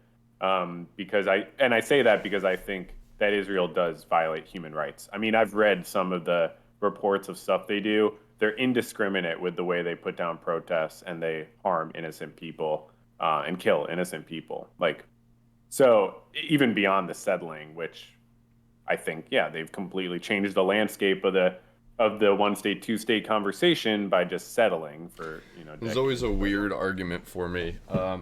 Because I don't, I think I piss off everyone with my viewpoints. Yeah, no doubt, Israel has absolutely violated human rights, whether you want to say that's Israel as a country or whether it's individual soldiers that have not been imprisoned because of it. You're not going to Right. hear any argument from me. Also, I think that Israel has been unfairly maligned in their pursuit of what I would say are otherwise fairly reasonable policies in the face of a lot of people that really want Israel not to exist. I think that it's like Right. a no winner type scenario for them where if they're excessively soft, they're going to be taken advantage of by those that want them to be extinct. And if they're overly harsh, i.e., killing innocent civilians or people who are just protesting them verbally, Right. they're going to be maligned in the media, fairly or unfairly. I mean, Right. there's some culpability that they absolutely deserve. Sure. However, a lot of people that I see making this argument are American, and it's fascinating to watch the differences in people's social media. I think this is probably one of the clearest examples of where your own personal filter bubble will drastically change the information you receive. So even Yeah. if it's just people posting, I mean, not even talking Right. articles, but your friends, it's like Oh, your yeah. Facebook is like pro-Israel or anti-Israel. It's crazy to Right. see. Anyway, Right. Which we should go on to Ben Shapiro after this. That makes me think of him. But sure. no, please, no rush. Yeah, go on. Yeah. I'll finish what I'm trying to No, no, say. no, no rush. I already have other thoughts too. So yeah, go on. Yeah. So yeah, I just think that frankly Ben Shapiro makes this point, and I think it's one of his more salient points that if there were some sort of transgression onto the United States, like there is by Hamas or the Palestinian Authority on Israel, the United States would be far more heavy-handed than Israel has been in terms of violating the human rights of people who are protesting them. And so I'm that doesn't necessarily say that it's valid what Israel's doing, but it's weird to see that sort of admonishment, yeah, of like Israel's behavior where we would be way more than that. Ben Shapiro uses the Right. example of like if Mexico started tossing Molotov cocktails over the wall at us, like there'd be an American flag flying in Mexico City within a week, Right. which is hyperbolic, but No, no, that's totally fair. But he leaves out the context of what Israel is doing to provoke that stuff. But of yeah. course, But I feel like the main thing. One of her commenters said, "I say give them stun guns, tranquilizers, and temporarily enslave the criminals, but give them a voice." Absolutely outlandish. I don't even know what to say to that. But thank you for participating. But no, my main response. So you're saying like it's a lot of what they do could be seen as self defense. Um, and so like wouldn't we do similar things? And I understand. I mean, countries have a right to defend themselves. I think well, anyone I see on social media, which I just use Twitter and I follow all left wing people, so they all criticize Israel. But like all those people would also criticize the U.S. for being oppressive, and I think the U.S. is historically one of the most oppressive countries, not necessarily always to its own people, but can I like we're interject like really quick just to sure, have yeah, you sure, expound yeah. on that? Why do you think it's a left wing viewpoint to support, like to condemn Israel?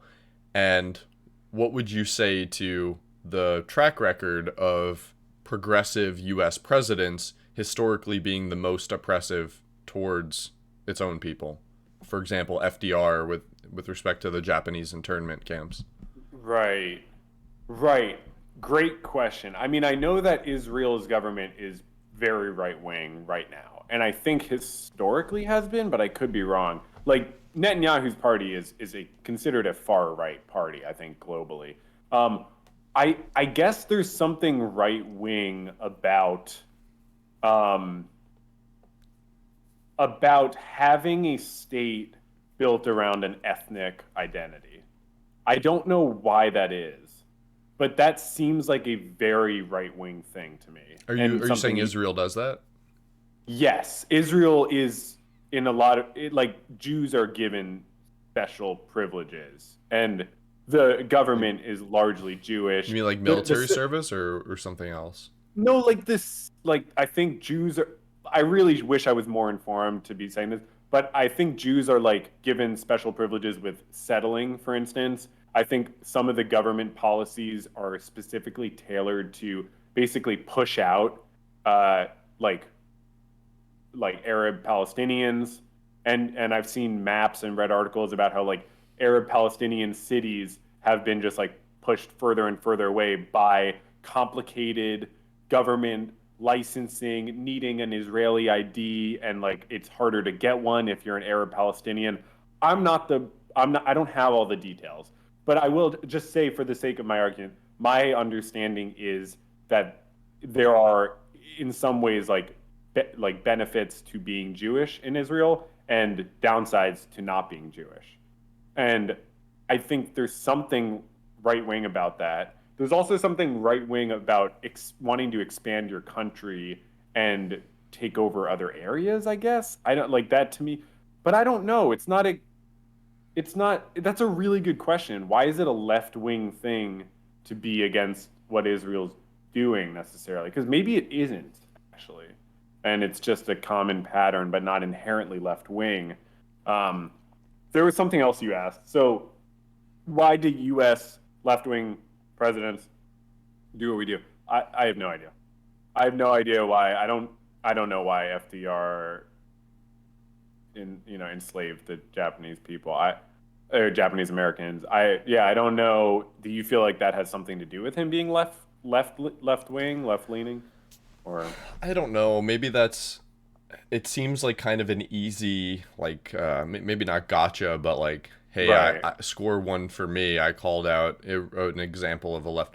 Would a right wing president have done the same thing in the In the situation? same situation. I don't Right, know. The right. last few decades of droning people abroad Right. kind of supports that. It's like that's bipartisan. Right. Like we love Right. droning people, Right. but I don't know. There's like this Woodrow Wilson-esque type idea of like, I know what's best for you, and if I need to suspend your rights in order to do it, that's fine.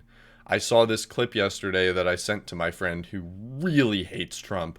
I would argue that he's an otherwise relatively moderate person that truly does have Trump derangement syndrome, where he like can't see past it, and he admits as such. But it was a video of Trump. I think it was in the wake of a large shooting, a mass shooting. I don't remember which one, which is telling. And it was with respect to Trump saying like, if we need to suspend due process, that's totally fine I because remember him we saying that. need Yeah. we like it's too late to take the guns out of the hands of some of these people. Like no time for due process. I was like, Right. holy shit! Like I never saw that. That was great. That was something he said that really pissed off a lot of his base. Yeah. Yeah, I mean, Yeah. so like that sense of holier than thou, like I know it's better for you, due process just kind of gets in the way. I Right. think is generally more championed by left wing politicians because it's Even though more you just gave consistent. a counterexample of that. I don't know that I would put Trump as right wing. That's a tough one. I would say, Trump breaks that mold in my opinion. He certainly governed right wing, but to say that he is a right wing persona or like he champions that political ideology is a tough sell for me, especially when he's lived most of his years on this planet as a Democrat. Well, that's why I think it's worth looking at. We don't have to read his mind or his soul, but just look at what he did. And if every single federal judge he appointed was right wing, if every Supreme Court judge he appointed was right wing, if a lot of the policies he supported were right wing. But what do we mean by right wing? Do you know the history? Not to like mansplain. Do you know the history of right and left wing, You mean or how it's where? like flip-flopped a few times throughout the nation's history?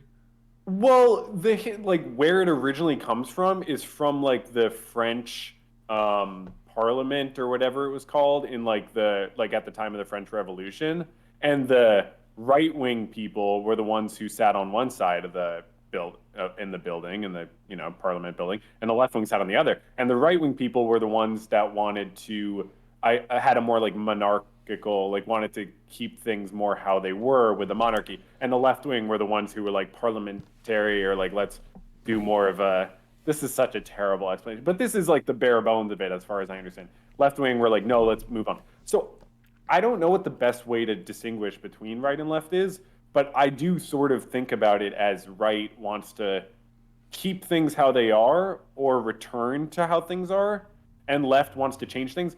But do you think that's fair, or is that inherently framing it as left is better? I think that's really like progressive versus conservative. I think right and left are slightly different, Sure. albeit low resolution descriptors of Yeah. political ideology. But sure, yeah, that's like Right. generally right wants to conserve, left wants to change and progress. I think as a rule of thumb, that's pretty good. Yeah. I don't think it's true Yeah, and always though. we got to comment. Trump is just a fascist. I It's don't that agree simple. with that. I would assume you don't. Um, do you feel that fascism is a right wing thing? I guess is a fair Ooh. question. I would say yes, it is more of a right wing thing simply because it has that nationalistic component. But as far as Okay. the suspension of freedoms in pursuit of an ideology, I do not think that is an exclusively right wing thing. So because Right. it's not exclusive to the right wing, I wouldn't say it is a right wing thing. But Right. that sort of method of governing is something that has been championed by right and left alike. I would say globally. But like that specific, when people say fascism, what I think they're describing, yes, that's more right wing than it is left wing. But again, similar to woke, what exactly do people mean when they say fascist? I seriously doubt they're defining it as Wikipedia or Webster would. Right. Right. And my whole thing with Trump too is like, he's obviously make America great again is a very conservative thing to say. That's just nationalist, I would say. I don't think No, that's but conservative. the again. Again. Yeah. Which no one I've never, you probably have talked to more maybe Trump supporting people than I have maybe. Have you ever heard someone give you an explanation of what the word again means in that statement? Do you know I've what it means? never dug into it. I think I've read probably some takes on Reddit where people have said it's you know, um I just saw that chat message get like Oh, I blocked. didn't. Oh, someone got blocked? No. The automod is Oh. like holding a comment because it says eradicate all Jews in it. Well, it's not Who it's said not that? advocating for it. It's Oh, oh, like oh, oh. Yeah, yeah, yeah, yeah, yeah. you'll Yeah, see yeah. it come through now. It's kind of funny. Holy shit. Yeah, okay. We're cool with that, I guess. That's too Then that funny. might even be that might be a good comment to consider. But anyways, I'm sorry. Please go on because I love overthinking words like this and what they mean. Yeah, make America great again. I think it's like this. So, what does again imply? It Right. implies that some period in the past, America was greater than it is today. Right.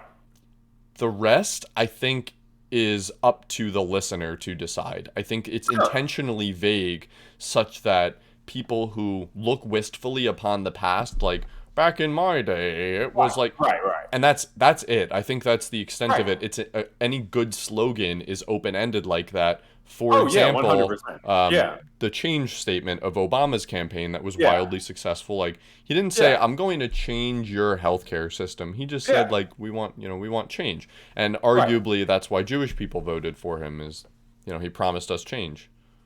Oh no. No, but yeah, and some of the specific things he did promise, and there's a good Onion article to make that joke, by the way. It's like it's about black people instead of Jewish people, but it's like black man begs for change, and it's a picture of Obama. No, but and the specific things he did say and promise were a lot of them lies. I mean, but I agree.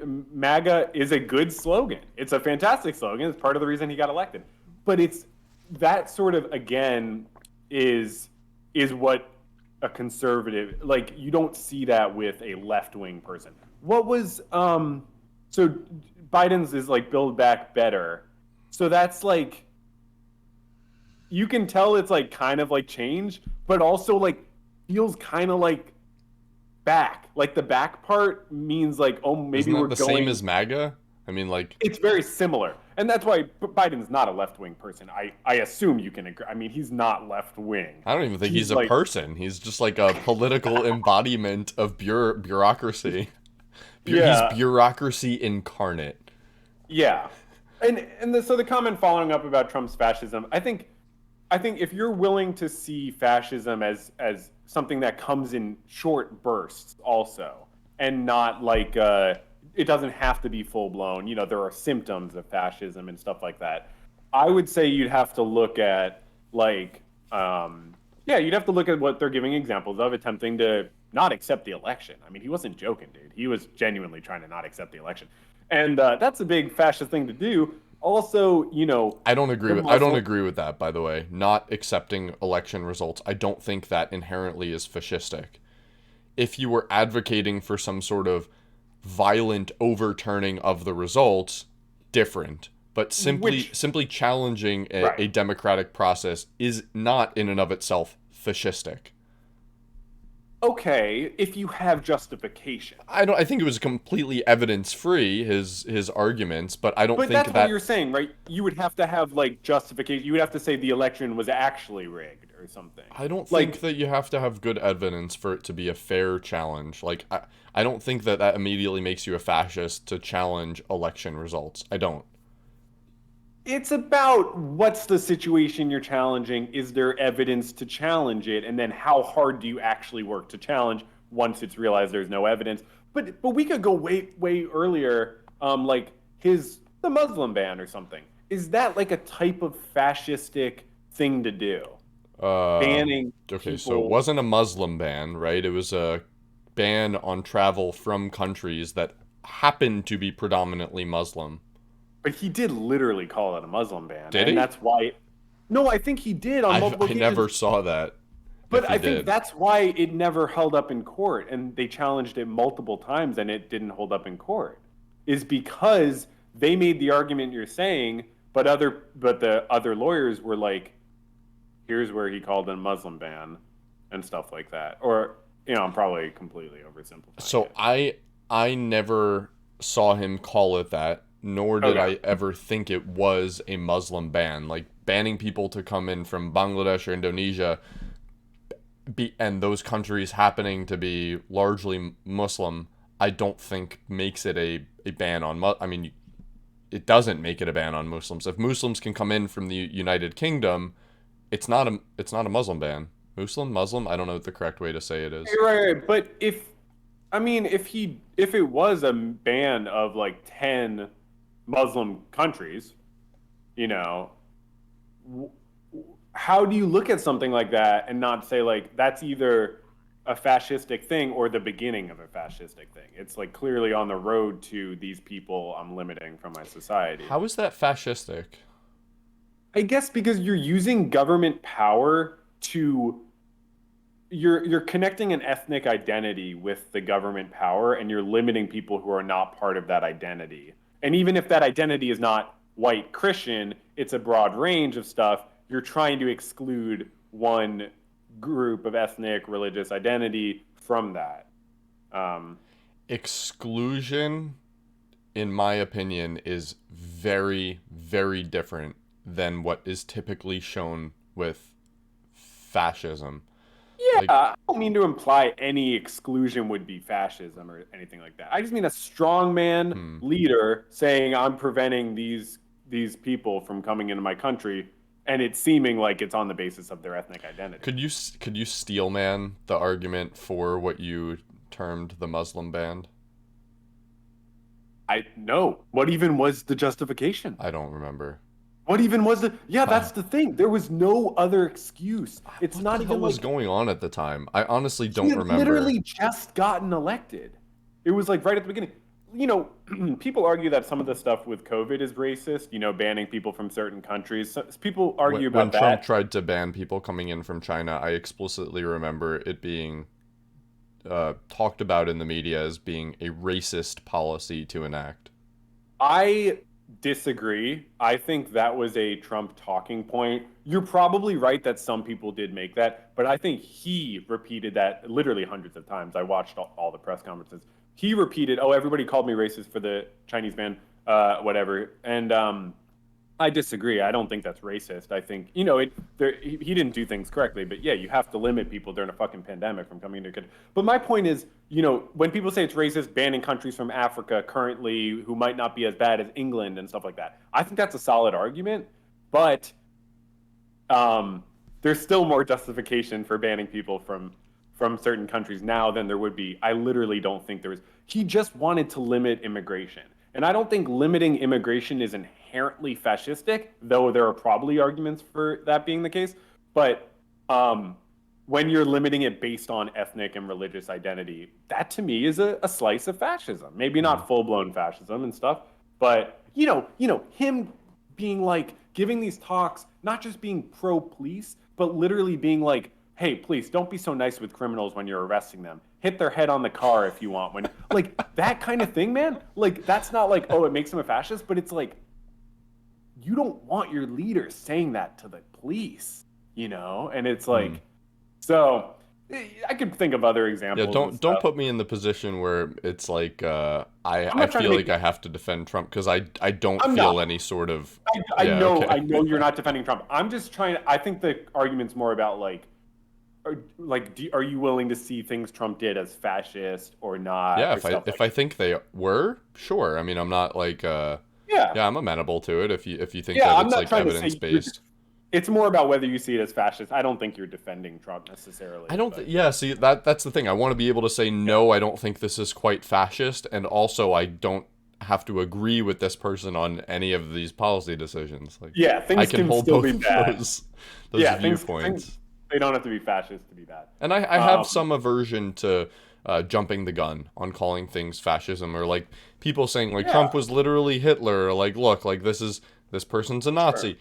That irks me. I definitely have an aversion to that because when Boy Who Cried Wolf, I think is a good fable or whatever the name for something like that is. Because when it really is there, now you've exhausted your powerful terms. I think Louis C.K. does a good bit on this, actually, like term dilution, whatever you want to call that, where people are constantly calling things amazing or awesome, like, and then when actually something does happen that's awesome, you've got nothing left because you've been calling everything awesome. He does a much better job. No, I'm sure I enjoyed your version more than I would his. He came out with a new special today, and I just saw a clip on Twitter, a 1-minute clip, and it was the least funny thing I've ever seen. He's like, "What? Why did we talk about COVID as like 9/11's worth of death every day? Like, since when did we start measuring things in that way?" It's like because no one was fucking taking the pandemic seriously, dude. Obviously, that's why we called it that. And he's like, is that just like a football field? Like, oh, a 9/11's worth. Then I guess 9/11 wasn't that bad because it's just one. It's like, dude, get a job at a Wendy's or something. Like you are not funny anymore. That's how I feel about Louis C.K. Okay. Hot take. I have to pee again. I'll be right back. Oh my goodness. I know. I'm drinking coffee. Have you? Yeah, me too. Me too. Well, How do you make it through a night? I don't. Oh, okay. Pee. Okay. I'll be right back. All right. Well, you all talking about fascism in the chat here. You all know. Any of you ever lived through fascism? Just out of curiosity. That's not even ironic. Let's see how Trump.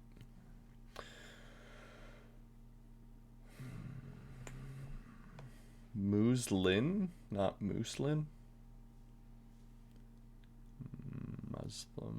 Muslim. Of them.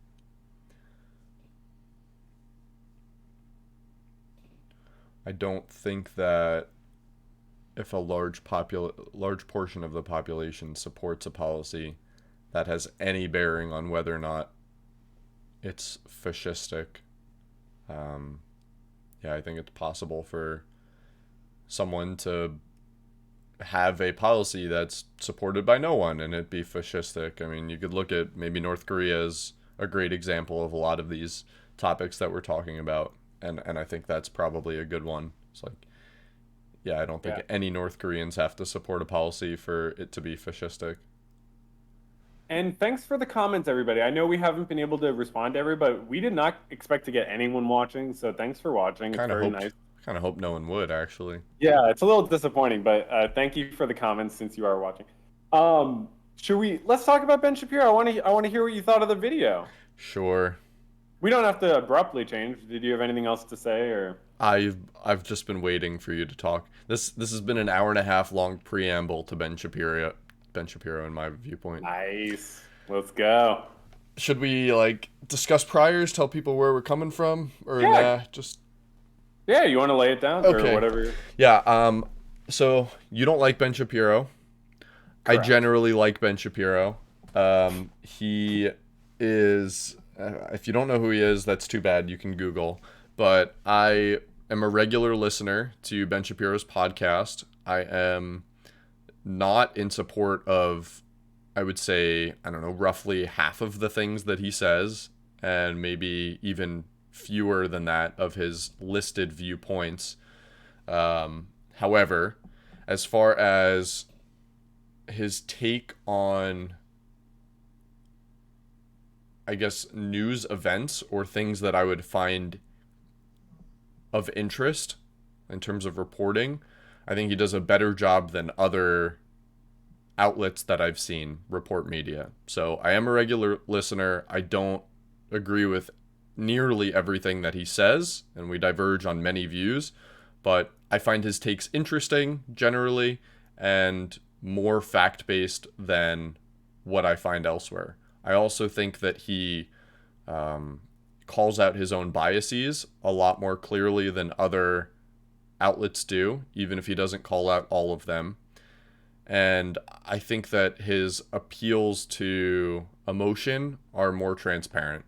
And I think I'm able to more clearly see when he's doing something more pandering, where as opposed to more fact-based. So we can get into the details of that, but I'm certain by no means am I an acolyte, but I do listen to his stuff regularly. So that's just my priors. Fair, yeah. Mine is I'm a regular viewer of videos making fun of Ben Shapiro and criticizing him, and I find them very entertaining. One of the things that actually got me into YouTube last year, which I hadn't really been a watcher of YouTube for years. One of the things is, I forget how I found it, but a video by this guy Dan Arrows about Ben Shapiro's. Oh no! It might have been the original, the one I sent you actually. Yeah. Might have been the one that I originally got into, and that's what opened my eyes to a lot of YouTube content that I've recently really enjoyed. And the title of the video, just so our viewers can. Yeah, the one is perhaps Ben Shapiro shouldn't be. What is it? Perhaps Ben Shapiro shouldn't be taken seriously about anything, I believe, is something like that. And the outlet or whatever. Some more news. Some more news. Thank you. Yeah. And it's this guy that does this intentionally sub-formal attire and messy hair. Yeah. To show you that he's a real guy and not just a talking head, I guess. Right. Yeah, and I think just that he's super exasperated always. Yeah, but what you said as well. So anyway, you sent me this video yesterday. It was don't feel the need to watch the whole thing. Of course I did. And it was basically, okay, so my take on it is that it was predominantly a hit piece on Ben Shapiro that wasn't, it was factual about most of the critiques, I would say. So I think most of the critiques were valid, at least from a factual standpoint. Some of them I know were not. But overall, I would say, he did a good job cherry picking some of the worst public things that Ben has ever said or did. And that doesn't make those things invalid just because they are outliers. They were things that he said. But I think that the intent was clearly a hit piece and not a legitimate, even discussion of Ben, because, for example, some of the, worst things that Ben was being criticized for, fairly, Ben has publicly apologized for, and no mention of those apologies was made at any point in the video. And I think Can I ask what? Because I might not even know. Yeah, so there's a tweet from The one about the probably Palestinians. almost a decade ago. Yeah, it was Yeah. actually about Arabs. He said Right. specifically Arabs Right. not enjoy, but something about getting bombed and living in open sewage. Yeah. Yeah. It's very bad. Awful tweet, Yeah. right? Yeah. Awful tweet, xenophobic, yeah, Right. awful tweet. He's Yeah. publicly apologized for it and written what I've thought to be a fairly thoughtful apology for it. Doesn't Yeah. mean that I agree with what he said. Doesn't mean Sure. that Sure. he washes his hands of it and gets scot free. But if you're Sure. going to do some sort of video explicitly condemning someone for that, you should at least make some sort of acknowledgement that they have tried to walk that back. Yeah. You If for absolutely no should. other Yeah. reason, then it allows for there to be some sort of stratification of bad. So when I'm saying Right. that, like, Michael King, or was that his name? Guy that got Doesn't ring a bell. kicked out of Stephen. I keep wanting to say Stephen King, but I know that's not correct. Some dude that was like openly racist.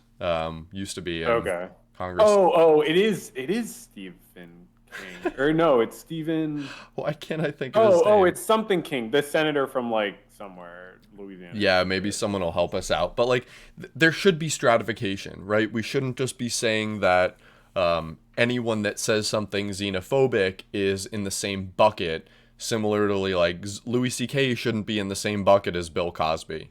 I think it's important for there to be strata of bad, Sure. and by Yeah. just painting someone as fully bad, I think you're not doing a good job, and that makes it Oh, for more sure. more hit piece and less honest criticism. So It is Steve King from Iowa. Steve King. from okay, Iowa. it is So- Steve King. Yeah. Cool. Yeah, not Steven. Yeah. Not the cocaine addicted author. He's been sober. Yeah, he's Formerly, been sober. formerly. Sorry. No, but of course, I agree. I wouldn't ever want to just consider people bad or something like that because they did one bad thing. And I wouldn't, even though that tweet by Ben Shapiro is, horrible. Yeah, gross. It's not about holding him accountable for that forever. It's about, do you see that as something that lives on in the current way he talks about people of other races and stuff like that, or no? Yeah, I mean, so I think that's a legitimate question, and I wish that that guy, I don't know his name, from some more news, Right. had made that more his argument and actually tried to substantiate it.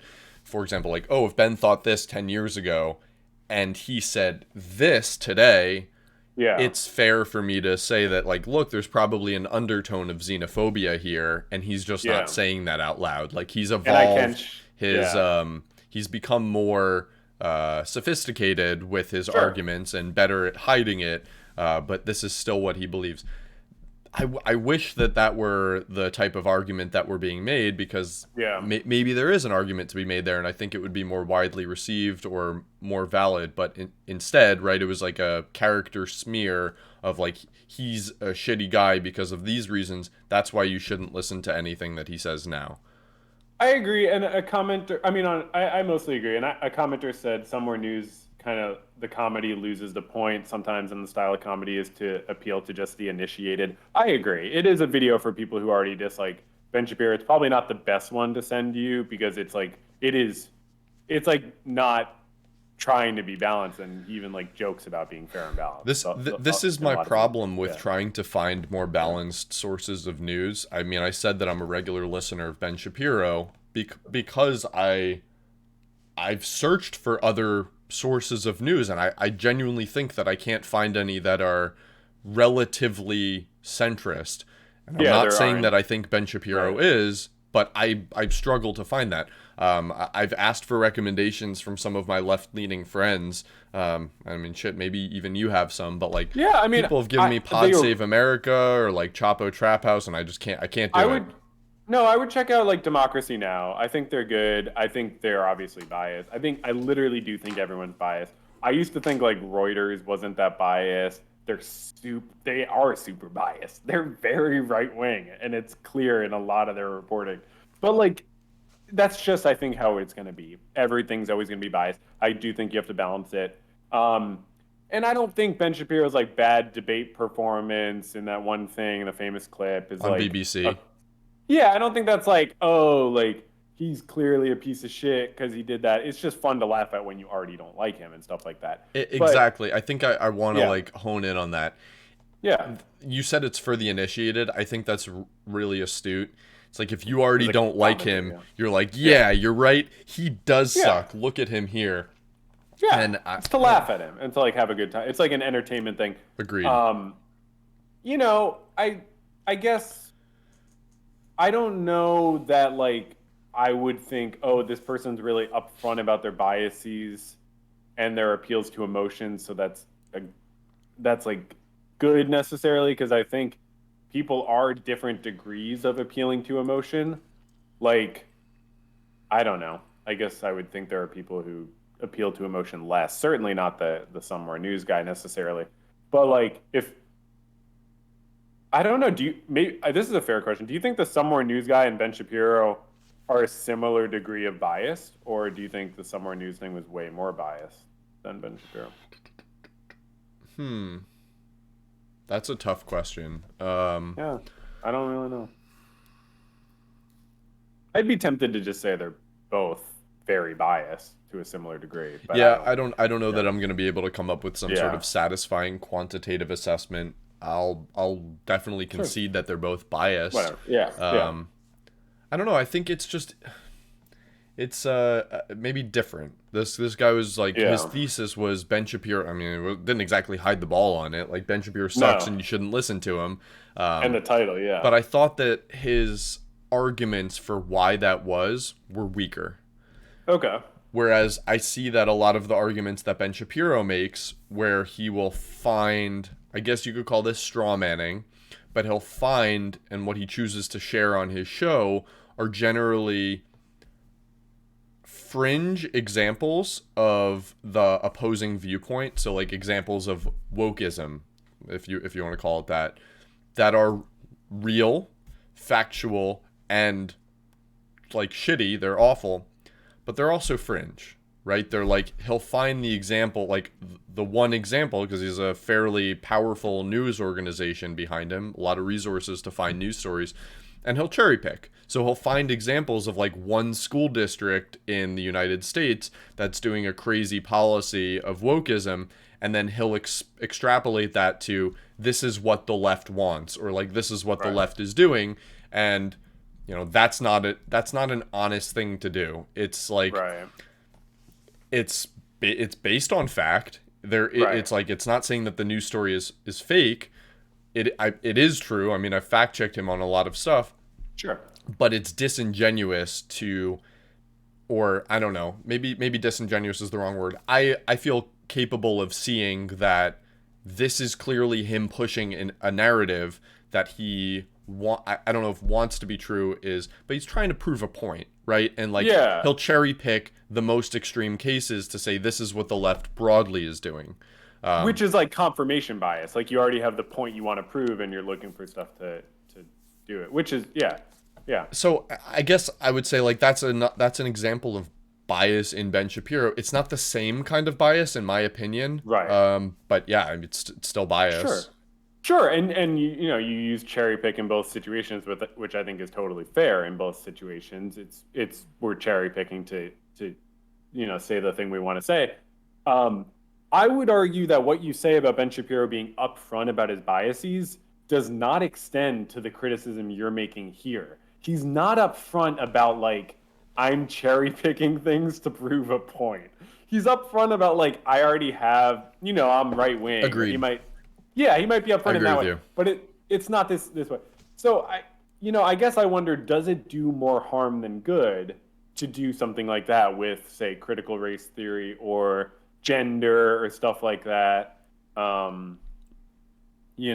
don't know. Yeah, does it? I don't know. Does it do any good? There's certainly a portion of me, not that this totally answers your question of whether or not it's doing good. I personally think it does. I think that it's important to shine a light on some of those issues, but like I know about myself that like that what I deem as like wokeism, like I know critical race theory is a loaded term. Again, like wokeism, that's like used differently by a lot of people, but I would call it like hyper aggressive social policy change, that aims at like maximizing people's sense of emotional autonomy at the expense sometimes of the like civil liberties of others, that's something that I find to be very grating, and I really dislike it. I think it's dangerous to our society as a whole. And so when Ben talks about this kind of stuff, I like it, right? I know that I like it because it is confirmation bias, and I like that I can point to it as like, this is a real example of what I personally think is happening in our society. And I think he does a really good job pandering to that. And I don't know, I think that like it's acceptable for me to keep listening to this kind of stuff as long as I listen to it with that like kind of watchful ear of like, I recognize that I want to be fed some of this stuff because it I think it's just important to be aware of that. No, I totally get that. Not, I'm certainly not going to be like, you or people shouldn't listen to Ben Shapiro. I understand people are going to, listen to what you enjoy, and it is in a lot of ways similar to what I enjoy listening to in the sense of it reinforces my biases, but also, feels like it gives me more information and stuff. But I guess I wonder, like, how can you say that some of this stuff is fringe examples while also saying it's representative of something? Good question. Like, are some of the fringe examples not representative and some of them are, or? Good. I think that's a good question. I think both things are partially true. If you find an example of one school district doing some sort of policy that is what I would deem to be crazy with respect to the way that they're treating maybe gender would be a good example of one of them or something, or like, can you give me an example? Or I don't mean to put you on the spot. I might need a second to think of one. Okay, you can keep going. I didn't mean, yeah. But I know there was a school district recently in the news with respect to someone's daughter being sexually abused in a bathroom. I'd have to pull up the story, and I'm not equipped to do that right now. Oh wow, yeah. I mean, that's obviously horrible. Yeah. Anyway, the abuse itself wasn't like an attack on gender theory or something to that. It wasn't like ascribing like, oh, this is why it happened. What I was trying to get at, I'll come back to it and give you an example if I think of one. Yeah. But I think that what I see is like this type of thinking that leads people to what I would view as like crazy stuff, I see in my own life. So like the anecdotal experience that I have firsthand experience of, it feels very validating to see other examples of it in society, even if they are being cherry picked, because I want to, on some level, see the various anecdotal experiences that I have confirmed by someone else. It's validating, or have some sort of evidence for it. The company I work at, I see them doing woke stuff, and I don't like it, and I want to have some sort of justification for like, is this just me? Is this just my perceptual experience? I want someone else to articulate why what I'm seeing feels so wrong. Yeah, I'd love to talk about the anecdotal stuff too, if you feel like it, because I think that's totally fair to talk about, especially, this is like, a podcast type of thing. I think it's fair for us to talk about that kind of stuff. And I think I'm the same way, where anecdotal experience certainly informs my political views. What are they doing that's woke, if you don't mind me asking? Or well, I don't want to dox myself too much. No, don't. You don't have to say what company it is, of course. Yeah. Definitely not going to do that. No, of course. Yeah.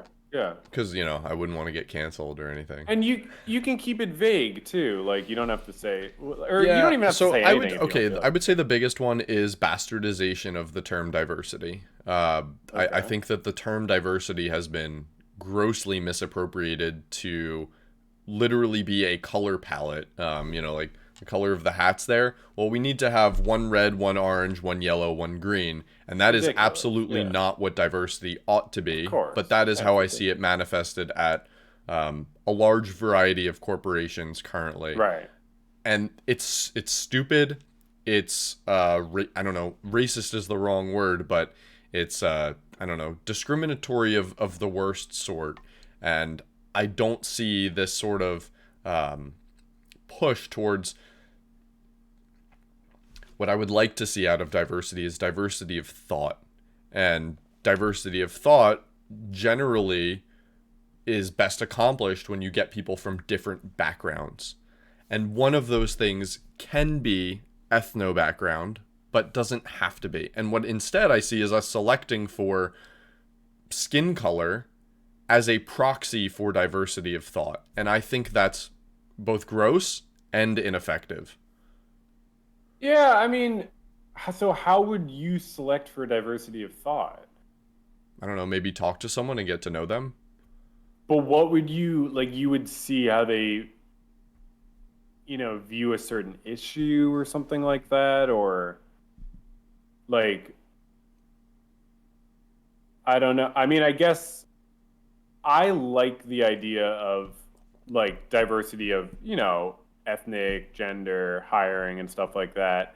I don't know. I don't think it always has to be the first priority, but I know there are a lot of companies and businesses where the people working there feel like I want more diversity here. Let me ask one that'll probably stir up some debate. Do you think like there should be 50-50 gender representation in CEOs across companies in America? I don't care as much about CEOs, yeah, as I would if you said like legislatures in America, I would say yeah, probably. I think it's kind of weird that it's only like 25% women in like legislatures in the country. I think that's something that you'd see genuine changes. I don't think all women are different from all men necessarily. There's an enormous amount of overlap, but it doesn't warm my heart or the heart of any feminist person, I don't think, to see a woman, leading Goldman Sachs or something like that. And it's like, oh, great. It doesn't make a difference. Should the boards be 50-50? I think that's a better argument.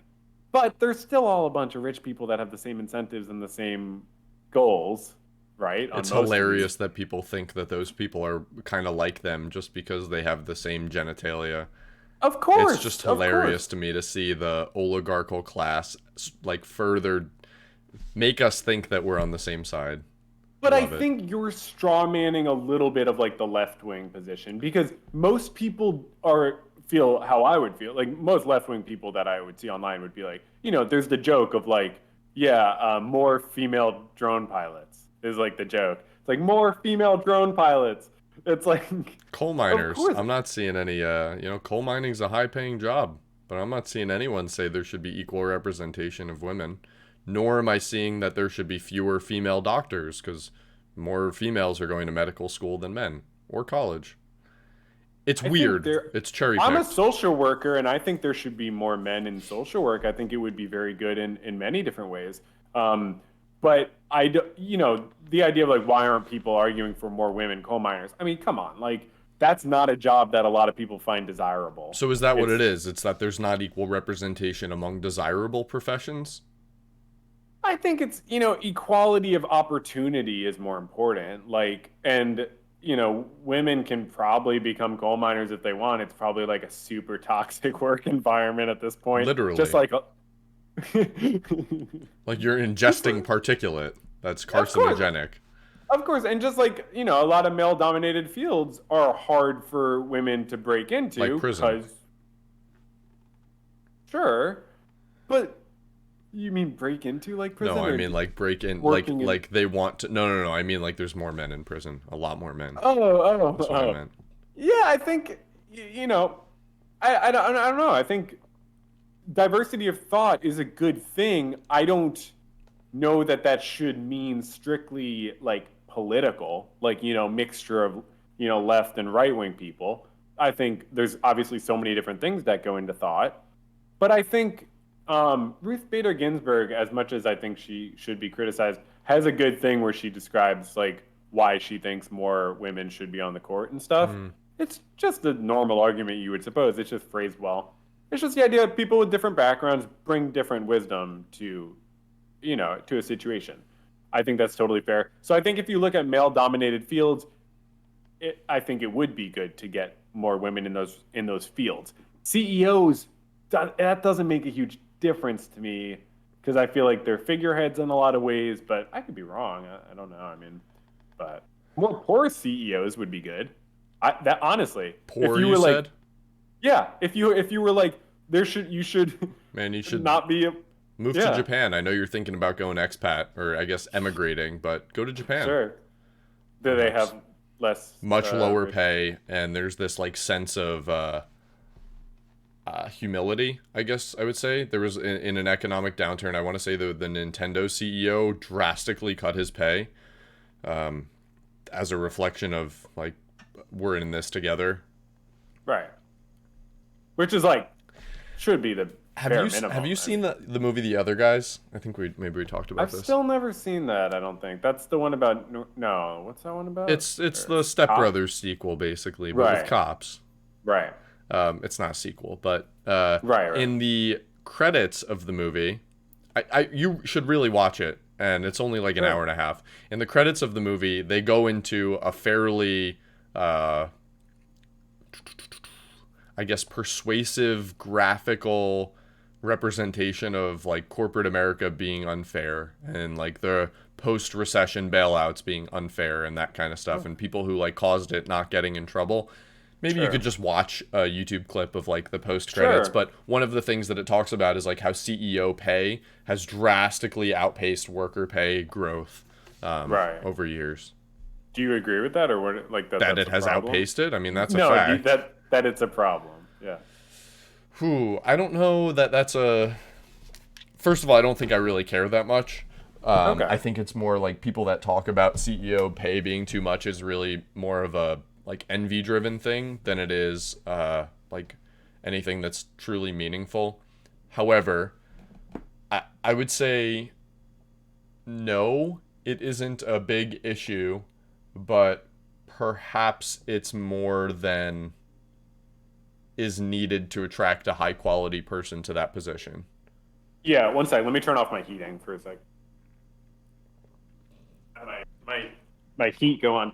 Yeah, I get what you're saying. But if you're looking for diversity of thought, don't you think that like somehow mandating that like 50% of like company boards have to be like people who have a limited amount of money or something like that? Like if you did a money based, oh, these people can't have this amount of income or money in the bank or they can't be on the board.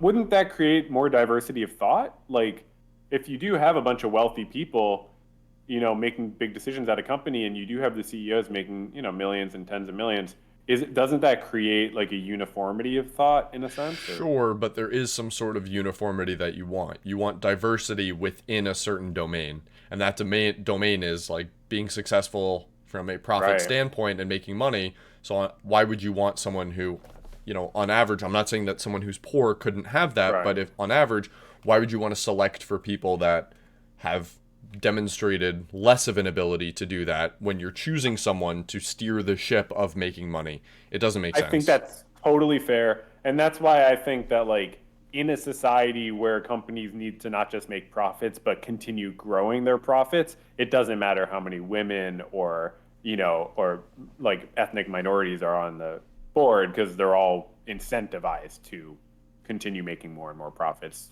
sort of no matter what. Do you I guess two things I want to talk about. So like wealth inequality, I know that's a hot one. I Yeah. want to talk about. Do you know who Thomas Sowell is? I think you mentioned him in a I previous probably one, did. and I was rewatching a bit of that one, and I was like, I never looked him up. I can try to read if you have like an article by him or something. I'd be happy to read it. Just like no, just search him on YouTube. There's like some Okay. good interviews with him. For those who don't know him that are listening, he's like 86, 87, I think. Maybe not quite that old. He's definitely in his 80s. He's an economist that I think most people would probably describe as conservative. He's a self-proclaimed former Marxist when he was in his 20s, worked for the government, has been a widely published economist for years. Um, he just gives very thoughtful, uh, data-based viewpoints on a lot of things, and I have a difficult time challenging anything that he says. Like, I haven't really found anything that he says that I go, yeah, I think that's bullshit, and here's why. I think he's just kind of like dry to listen to. He's like sort of monotone. He doesn't have much of a public persona in terms of like the kind of draw that a lot of like current personalities have. But I think that a lot of what he says is extremely important for people to hear. Have you ever heard? Does he ever do like debates or anything where you can hear him actually challenge? Because I get you, man. I Which I can't would love to challenge. see, of course. Yeah, I can't challenge most things. People say it's usually there's not some glaring issue. It's just like you have to be super knowledgeable to know what to call out and stuff. I'm gonna take a leak got- real quick. Yeah. Okay. Me too. I'll be right back.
Hey, what's up, y'all? Thanks for still watching. Check out the YouTube if you want and watch our other conversations. Also, follow this channel, and because we'll probably keep streaming on this channel, so follow this channel. And yeah, Yo, yo.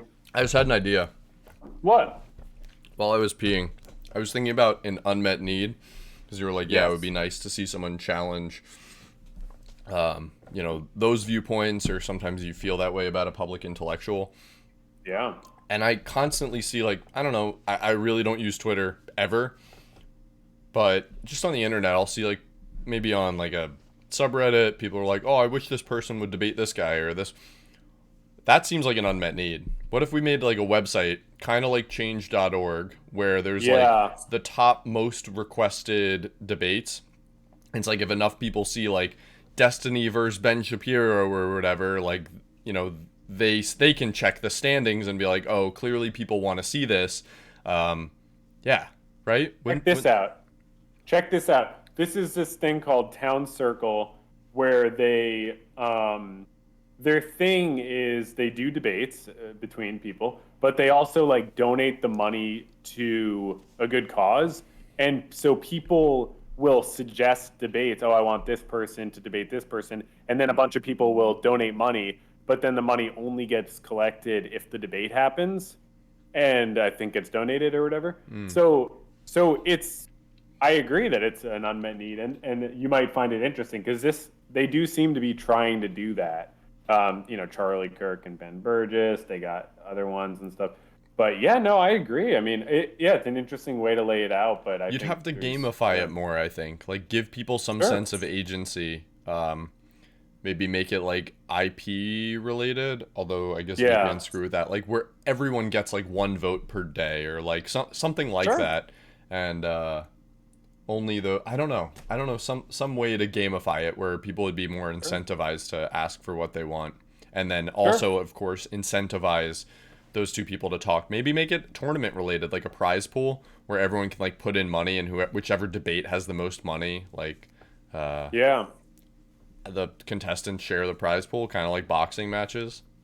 I don't know. It's an interesting idea, and and then if you could somehow keep it about trying to get at the truth instead of just win, that's good too. Because some of these debaters will just like sort of just try to win. Someone said it's funny seeing the backgrounds. This could easily be the same house.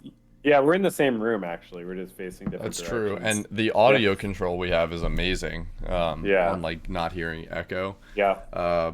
Very expensive. What were you saying just before that? You were talking Debate, about debate, Thomas debate. Sowell. No, sorry, Yeah. debate. Oh, Like sure. I've seen a lot of rebukes of it as like it's not a very effective form of discussion, and it Yeah. elevates people who are good at debate and de-elevates those who could be really good in terms of like their arguments and whatnot, but they're just not good debaters. Right. I mean, I agree. I think there's a lot of issues with debate. I think you and I, this is like a very chill conversation compared to a lot of stuff you see online. I mean, a lot of online debates are just like toxic and I agree. yeah, not helpful. You and I disagree Um, on a lot of stuff, and if we talk yeah, about one of those things, I'm going to tell you why I think you're wrong, and I'm going to try to yeah, convince you, and vice versa. I'm not yeah. going to, I don't know, character assassinate you or like. Right.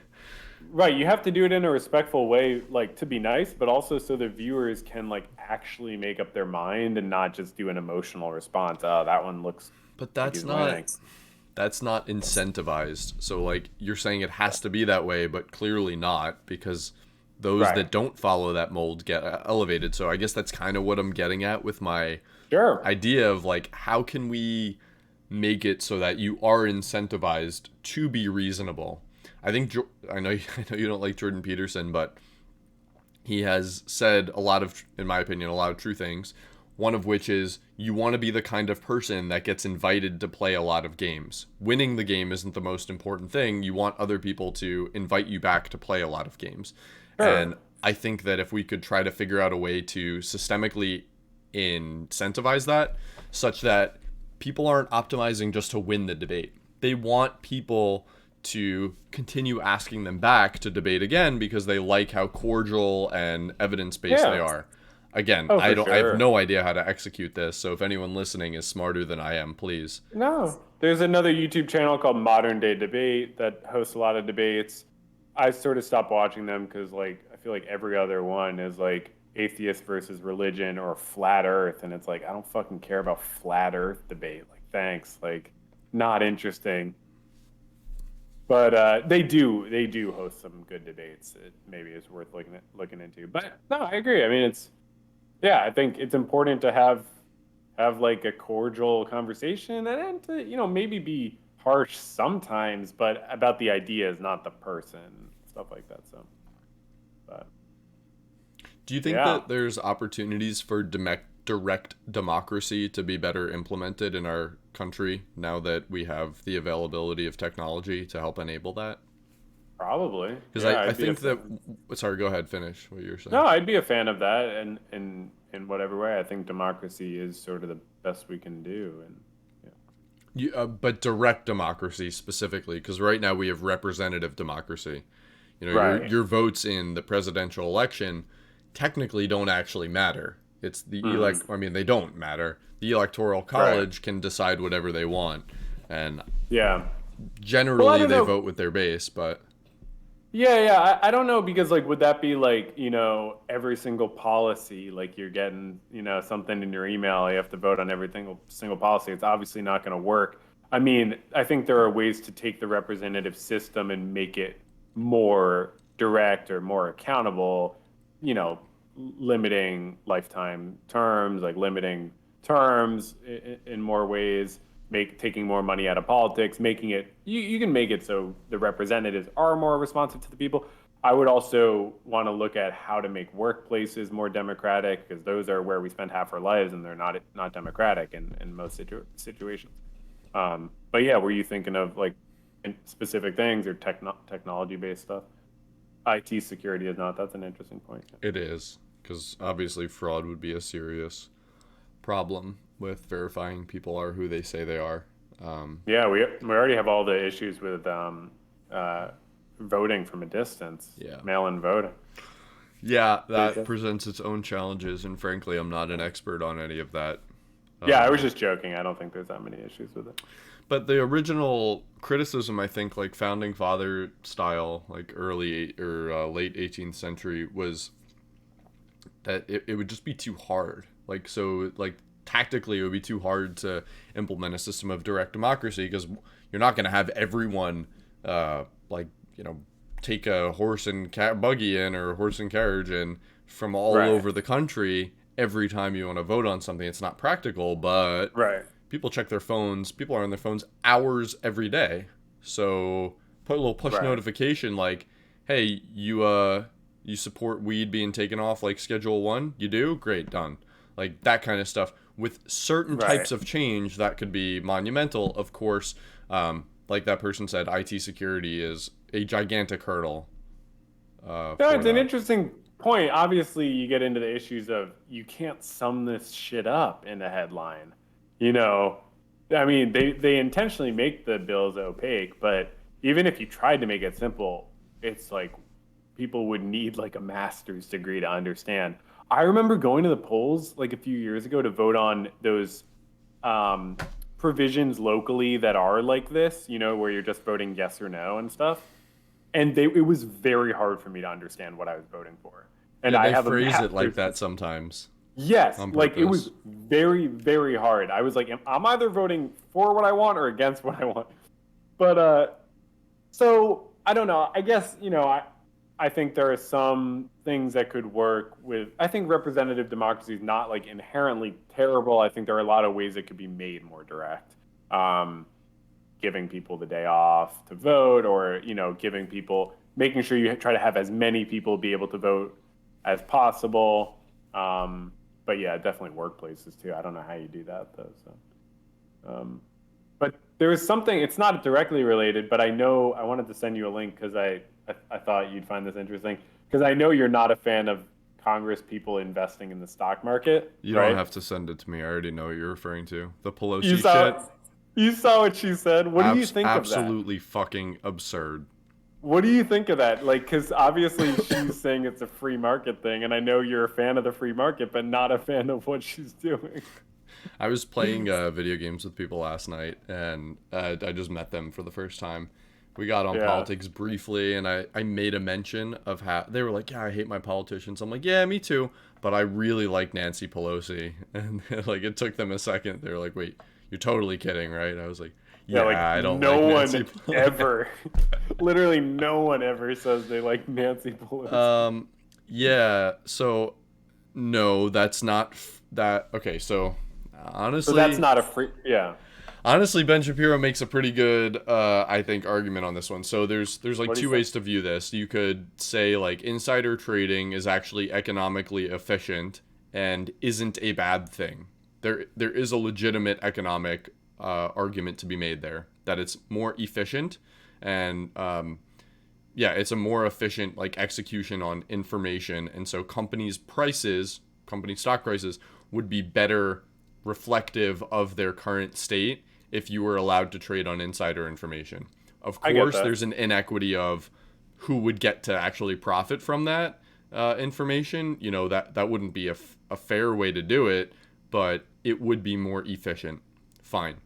If you're going off of that, then yeah, it's okay for her to trade on non-public information.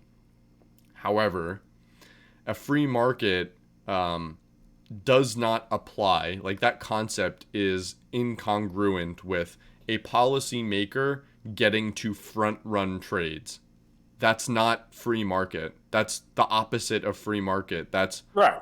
I don't know, a plutocracy, I guess.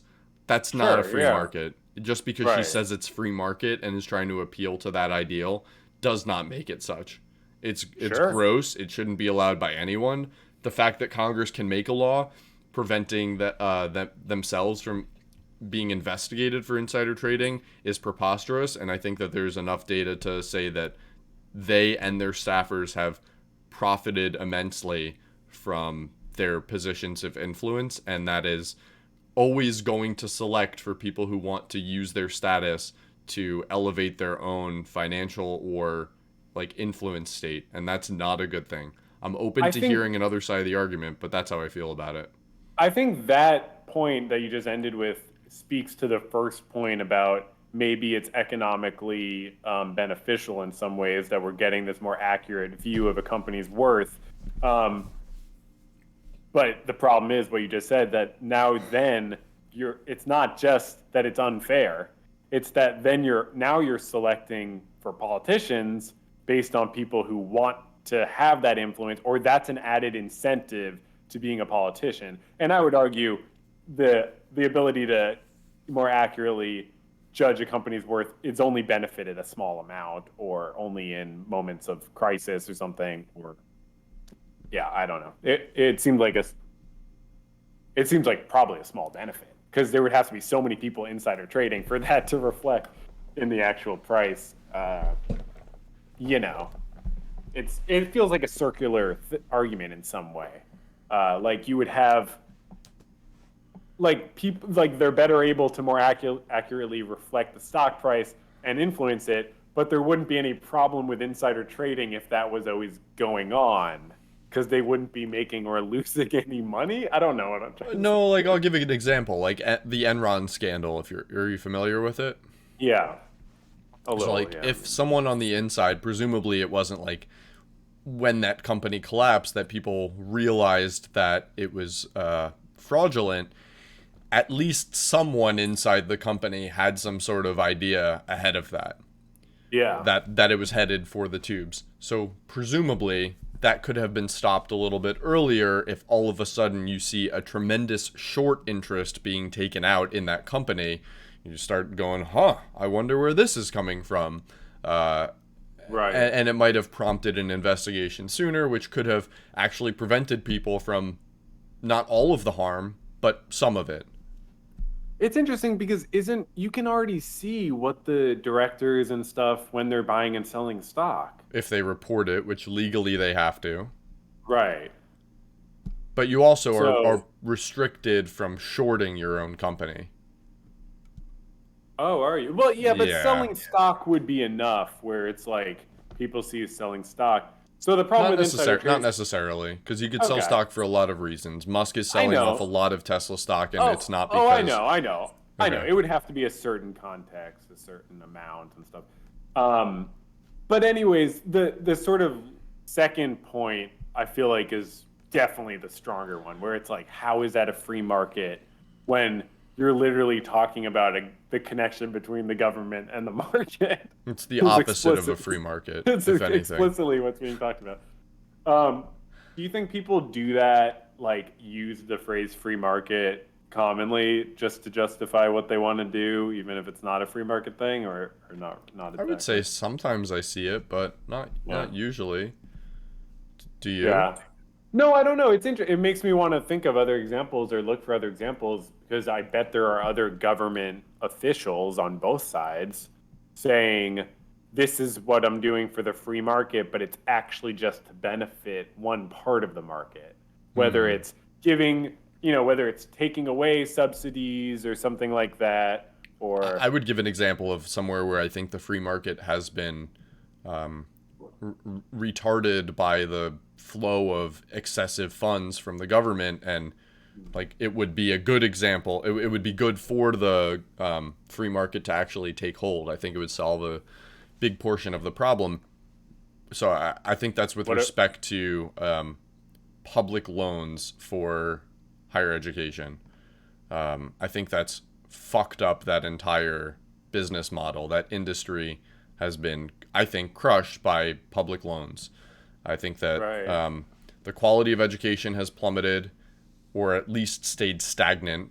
But the price of higher education has dramatically risen, and the financial state of people taking those loans has not been benefited on the aggregate by the wide availability of those loans, especially since they're right, not able to be cleansed through bankruptcy.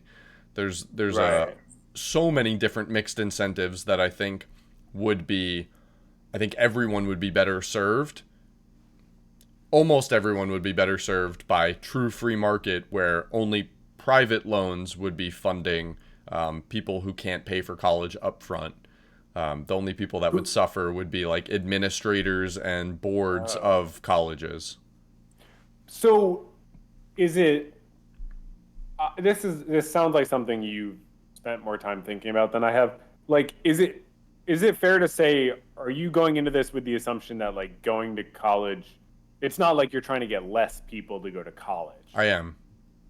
Well, I feel like that taints your argument then, because you're shifting the goals, not just you're saying there are these problems with this situation, so we need to change things so we don't have the problems, but you're also changing the goal so it's not like you're fixing the problems, if that makes sense.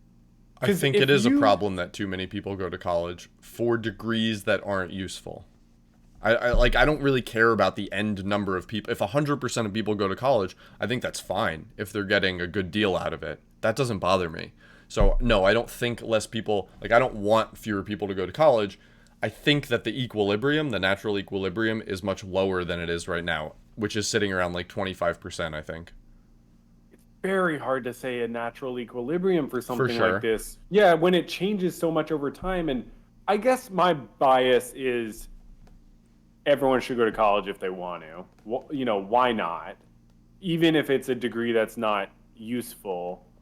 I mean, I got a philosophy degree, the absolute least useful degree, arguably. You know, I mean, really, really up there. Like you could say it helps with like critical thinking and stuff, but so does every subject. Um, I get, you know, I get the idea that not everyone has to go to college. I would never say everyone has to, but I think everyone that wants to should be able to. That's what I think. Should be able to, as provided by whom? Should be able to, despite their own monetary situation. Why I don't, college, though? Like, I guess why draw the line at college? Why not say, like, and not grad yeah, school like and stuff like PhD? Should that. everyone be able to get a PhD? I think that's a fair question. My intuition is to say yes, What about honestly. it? What should everyone have the right to, like, get a Tesla or something? I mean, that provides a tremendous amount of utility to someone, arguably more than that of college. Like, I guess why draw the line at education, specifically higher education? Yeah, I mean, I think it's really a good question. Like, I guess I think about like what functions are we opening up for people? You know, giving them a car or something like yes, that opens a lot of functions. Is well, first of all, is it as practical? I don't know. But is it all, could we also just invest in public infrastructure or, you know, transportation, public transportation, and get the same function in a more practical way? I don't think everyone has to go to college. I think historically college has been for wealthier people, right? And it's good that it's probably opened up to more people over the years. Um, I don't think people should go into excessive debt to go to college. And I don't think it really has to do with the degree that much. Like, I don't think people should go into a lot of debt for a computer science degree any more or less than I do for philosophy or gender studies or English or whatever you would point to and say, what's the use of that? Because even gender studies, which I know is the classic thing people are like, you know, pointing out and laughing about, even though I'd argue philosophy is more funny to point and laugh at. You, I think that's in a subject that's important, and I think people being educated in that is important. You have breakthroughs of understanding things. You have teachers who are more informed, and I guess I'll wrap up what I'm saying by saying like I think you're blending a few issues together. And I think if we look at just the issue of debt, if you were able to say, fine, I'll have the assumption for the sake of argument that we should keep the exact same number of people going to college. So, right, if you were able to grant that for the sake of argument, I think it would still be a very good point that we need to drive down debt and cost of college because cost of college has gone up significantly without wages and stuff like that going up equally. And it's a racket. It's clearly a racket, right? And I think the way the loans work is a huge problem. And like giving out loans to people doesn't make it okay that college is super expensive is I guess my main point. So how do we actually lower the cost of college rather than just creating this huge racket of credit and debit Why do you and so on? think college is so expensive? And why has it Eh, risen be, in cost? oh, well, you know, maybe partially because of the rising demand, I would assume, with more and more people wanting to go. But I don't know, man. I honestly don't know why college is so expensive. So Yeah. there's the demand side of things and then the other thing that affects price? Oh, you mean supply? Yeah. I mean, so Sure. Okay. what's the supply, you know? I don't think supply has gone down in terms of colleges. Uh, I mean, yeah, I guess that's true. That's true. Supply hasn't gone down. I would say demand has been inflated, not just from people wanting to go more. I think there's some of that, yeah. but I think the availability of funding is what has driven up demand so much. I hear you, and I think people make this argument about healthcare too, but I just think it's probably a lot more complicated than that. And I don't know, I'd want to look into it, but if if you were going to like just for the sake of argument say yes, we should keep the exact same number of people going to colleges, do you still think there would be a way to drive down costs or not necessarily? Because I don't know. Yeah, probably.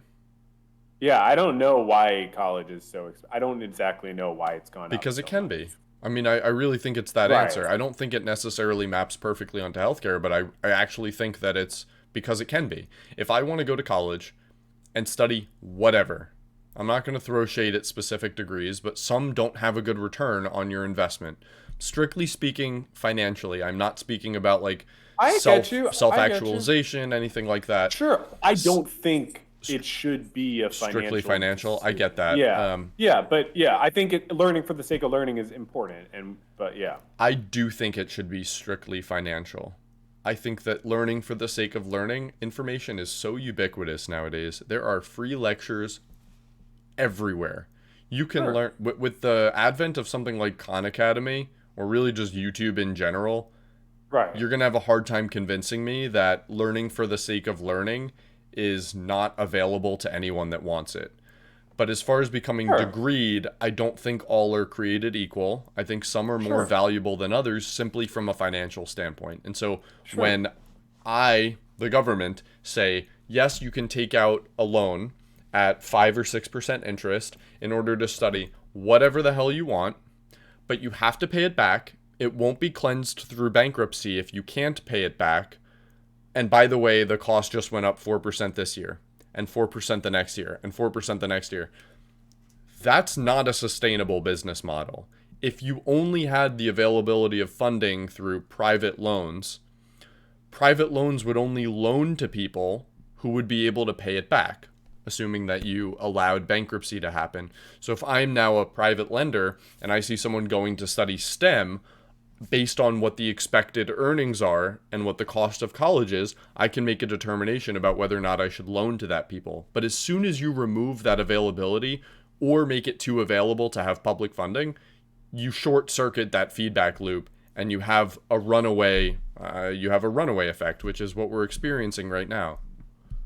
Yeah, but don't you think people who can't afford the loan and who would look at that and say like I that's a really expensive loan.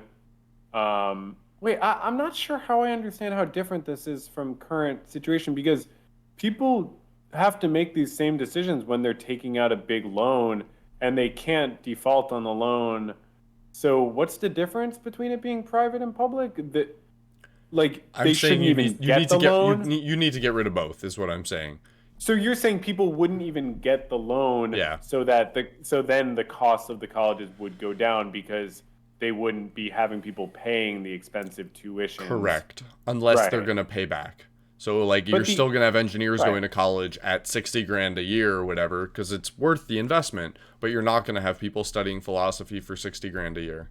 No offense, but you said it No, first. none taken, but what's the outcome of that? Do you really think that's a better world? Yeah, I do. I mean, what does that look like? I think Like that's a no better world than people getting their social security garnished because they still have student debt to pay. That world looks a lot worse to me than the one that I'm talking about. I think we should explore whether there are other ways to deal with student debt that don't, and costs of college that don't limit what people could study. And I do feel like you're blending two goals together. I could be wrong, but I feel like you're blending the goal of limiting costs of college and limiting student debt with the goal of having less, uh, frivolous degrees and stuff. Which I don't know. I just wonder if there's another way to deal with what I Yeah. would say is the bigger problem. Yeah. So I don't know if this is totally going to answer it. I did want to answer a question in the chat because Yeah. whoever that is has stayed with us the whole time, and I think it was a good callback to earlier Sure. when I Yeah. was saying that we should try to innovate our way through technological progress out of some sort of climate issue. And I Yeah. think that's a fair criticism. What I would say to it as a counter argument to free education, I would say maybe borrow a piece from the German model, where it's like a partially planned economy of higher education. So not like total central planning, where like a Brave New World type, like you're literally born with genetic makeup into your profession. That would be the extreme example. But this one, I believe, and anyone who's familiar with the German system can correct me here, but I believe you take a test towards the end of your high school education in Germany, and based on your aptitude and how you score there, the government will pay for some profession. So if you like are a top scorer, they'll pay for medical school or engineering or law. If you score just below that, they'll pay for like trades or like a different kind of further apprenticeship. And so they stratify it based on what they think that you're going to be qualified for. I don't think Americans would really tolerate a system like that, but I think that we could potentially borrow a page out of it where, based on what jobs are needed, that's what we subsidize. I think that would be a more reasonable compromise of like the free education type thing. But free education carte blanche is just going to be an even worse system than the one that we have right now. And without having the government fully control what prices can be charged for college and which majors can be offered, which personally is not a world I want to live in, you're going to have even more of a runaway effect than we're seeing right now, where tuition is outpacing quality of education. Yeah, it's interesting. I wonder if some of these colleges like need to have their tuition as high as they do, because they all say they're nonprofits, but they just grow and grow and grow and grow. Yeah, They add the they're number not. of administrators and Yeah. they increase the salaries of administrators just because Yeah. it's structured as like a 103C Oh, or yeah. whatever it is. Yeah. Yeah, okay. That Yeah, no, doesn't mean 100%. okay. Yeah, I 501c3. Yeah, I worked at Thank a you. donut shop after college, and two people who worked at my college came into the donut shop, and they were like they got a nonprofit discount at the donut shop, which I didn't know we had at the time. But I was like, oh, really? They didn't make a profit off of me? I'm pretty sure they made a profit. But of course, like yes, it's a nonprofit in name, but they make an enormous amount of money. So I guess I wonder like yeah, I don't know. Like, how do you fix this complicated situation where school is expensive? If you knew that, free education was possible in the way I would, want it to be, anybody can study whatever they want, with a certain amount of government subsidy that, exists, but would have to come out of like something else. And if you knew it came out of like something you didn't want the government spending money on, just hypothetically, well, how would you feel about that? So can you Like, rephrase that question again, please? yeah, if it was hypothetically possible for the government to take money out of something you don't think it should be spending it on and put it and it was enough to give free college tuition for whoever wanted it, no strings attached. What would you think of that? Would that still be bad? Yeah, so like yes, I think it would still be bad. It's not solely a question of availability of funds to me. Like if that money were like airdropped out of nowhere and like use it or lose it, so to speak, and like you can earmark it for this or it just Sure. disappears, I would still say no. I think Yeah. I wish I had something to say makes a really good point, which is like grade school and high school probably makes more sense for I us to I talk. totally agree Yeah, with that, yeah, and I think yeah, that K through 12 is grossly underfunded, and the yeah. resources that it is given are also grossly wasted. I think there's a tremendous amount of waste in our public education system, but I hold both beliefs. It's like a lot of people say there's a ton of waste in the military, and there is, but I also know that I hear the argument it's overfunded by a lot of people. I think public education is drastically underfunded and also wastes most of the money that it's given. Well, yeah, I That's my wouldn't 2 cents. know. Yeah, I wouldn't know too much about it, but like, I definitely agree that that's that would be a first priority, to me. before making college free for everybody. too. If I had to choose. And one policy I've heard of that can work with that is making it so schools are not funded by local property taxes. There's got to be a different way of funding Yeah, I don't know what it is. I am amenable to the abolishment of the Department of Education, but I'm not married to the idea. Like, I get the argument for it. I think that might be one possible solution. I think like instituting a voucher system might be better. I don't think that the property tax system is a good way to do it, but I don't know that I have a better solution. No, I don't. I mean, and I don't know about abolishing the Department of Education. I just mean if there was a way to fund schools with just, I don't know, a more general, like what if every school was given money based on how many people it has and what its needs are in other ways, rather, I guess from the federal government, not like, not like different money, but like all the property tax money instead goes into one big fund, and then it's distributed more evenly so that rich neighborhoods don't get all the good schools and vice versa. I get what you're saying from that, because I think that's actually probably the most like systemic inequity or inequality type argument that I would agree with. Like that's it right there, is that if you want to talk about like a cycle benefiting those who have and like not benefiting those who don't, that I think is the best argument that has very few rebukes. And I mean that seems systemic. It isn't racial, just because the word systemic is used in conjunction with racial a lot of the time. In its application, in its end effect, I think oftentimes it is. Yeah. But it's not like legislated that way. And sorry, I'm cutting you off. No, you're good. You're good. You're good. Go for it. Systemic racism usually has nothing to do with intention or anything like that. But I understand what you're saying. You're saying it's a systemic issue, not inherently a racist one, and yet it can have racist results. Thank you. I wish I had something to say for hanging out. Come back next time. Follow Not So Hung Daddy so you know when we're streaming. But it was nice to talk with you. Thank you for asking so many good questions and making good points. Not So Hung Daddy just wants clout. That's the only reason he wants us to do this. So follow him just to make him happy. It's all he wants. So I just looked up what an average U.S. teacher makes. Do you want to take a guess? 45 grand. 60K.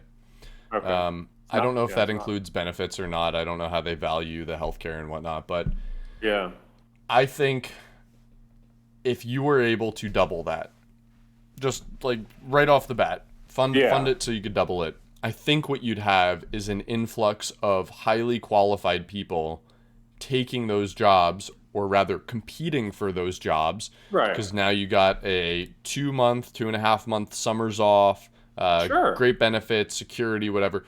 Why the hell wouldn't I go for that kind of job? Well, because there's another job I could take that pays way more than that. So I think you'd have a lot more better qualified candidates competing for those jobs, and thus the people hiring for those jobs, teachers, would be able to be more selective in who they pick. And so instead of getting people who really put a premium on the 2.5 months off, getting tenured and having extreme job security to the point where you can't get fired unless you do something egregious, instead of selecting for those people, you might end up selecting for people who are extremely competent at what they do. And I think that your education would be drastically better as a result of it. I know this is a little toot of my own horn. I think I'm pretty good at teaching. Whenever I teach people technical subjects, they typically tell me that I did a good job, because I think that I parse technical information in an easy to understand way when I'm trying. And I honestly really like teaching. I would have liked to be a teacher, but I'm not going to do that shit for like $50K to start out with or whatever. Hell no. Of course. With the balance of work and life that they have. Just from a selfish standpoint, there are way better opportunities out there. But that's the standpoint we all live in. Not that we're inherently always selfish, but of course, I would never expect you to be self-sacrificing in that way. And it's not what people should have to do. So why won't we fund the schools more? What's therapy? Why not? Because I don't know. I know because why. Too much of it is going to the cops, I guess. I don't know. Why do you think people don't fund the schools more? How long does it take for someone to start voting? 18 years? How about producing for the economy? How long does it take? 16 years? Probably, yeah. I don't know about you. If I'm a politician and I put out a policy that's going to take at least 16 years to even start to show some sort of results, you're not going to get reelected. You're certainly not going to even see the results in your political career. So I think that there's no incentive there for a politician to champion this sort of excessive funding. It's just not popular. Whereas if you institute some sort of policy, like, for example, and I'm not saying I'm not in defense of this because I am, like a tax cut to a business, that's something that people will see immediately. And so Right. it's a lot easier to peg someone's support to that policy. But Right. teaching, it's like, what, you're telling me I gotta wait 20 years before I start seeing this shit pay off? Screw that. Yeah. Well, first of all, I just want to respond to a comment. Word Nerd 55 said most teachers that I know have to work in the summer and after school to make ends meet. I agree. I Me think too. it was a little oversimplified in the way you put it, but I know that wasn't your main point. But obviously, teachers, they work incredibly hard, and a lot of time they get unpaid, and having to supply their own stuff for their classrooms and stuff, it's bullshit. But a lot of that, I understand that wasn't your main point. I think your point makes sense, except I would argue, like, we have all these standardized tests. Like, we could use those to measure. We could simply ask kids. That could be another survey. That one's How do you like? problematic. The standardized test thing, like They George are W. problematic. Bush, No Child Left Behind. Yeah, no, they're very I don't. I just mean there should be. Don't you think there are some metrics to judge how you're doing as far as educating kids? Because even it's if you wait hard. until they're 18, how would you learn then?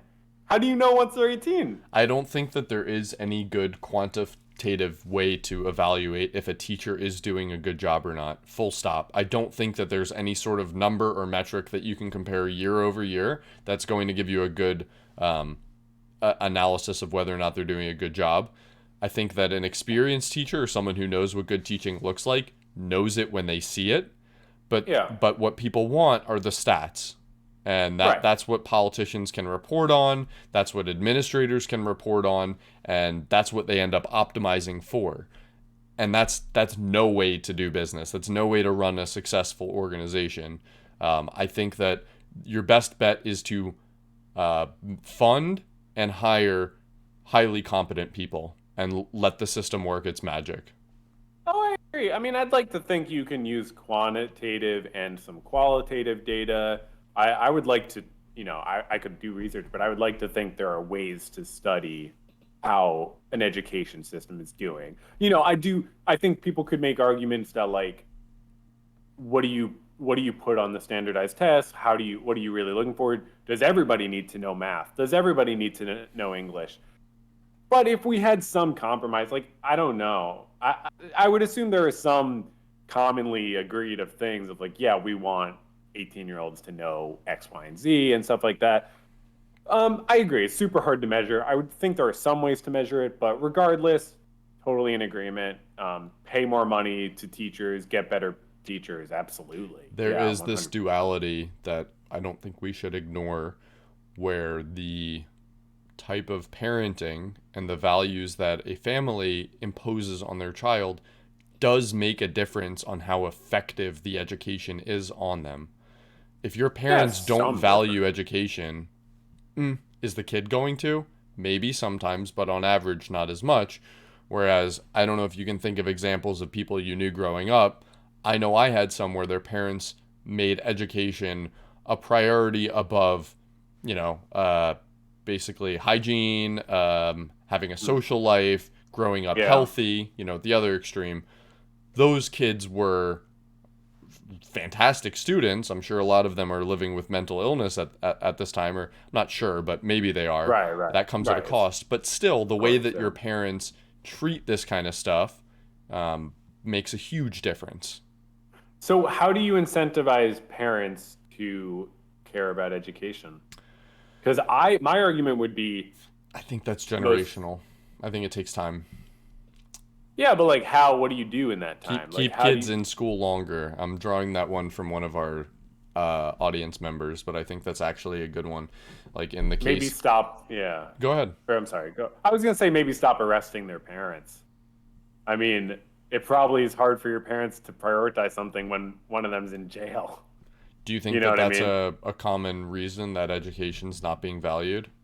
Yeah, I mean, have you heard of the school to prison pipeline? Because I don't know all the details of it, but it's the idea that like people are like their experiences in school like naturally lead them to prison because they're not given the resources to exist in society I at home I or will at school. Yeah. concede that point and say that that is something that we should do a better job of as a society, and and don't lock people up for things that are not violent. Right. If you'll concede that single motherhood is also plaguing our society in the same vein. I mean, if you're saying that people's parents not being around because they're in prison, it makes it tough to value education, I would say not having both parents to begin with also does the same. But single motherhood is a symptom of other problems. I would agree that it is a symptom of other problems. I just don't want to say that that is only ascribed to people going to prison. I think that there are multiple No, reasons for single motherhood. no, and certainly there's nothing, inherently wrong.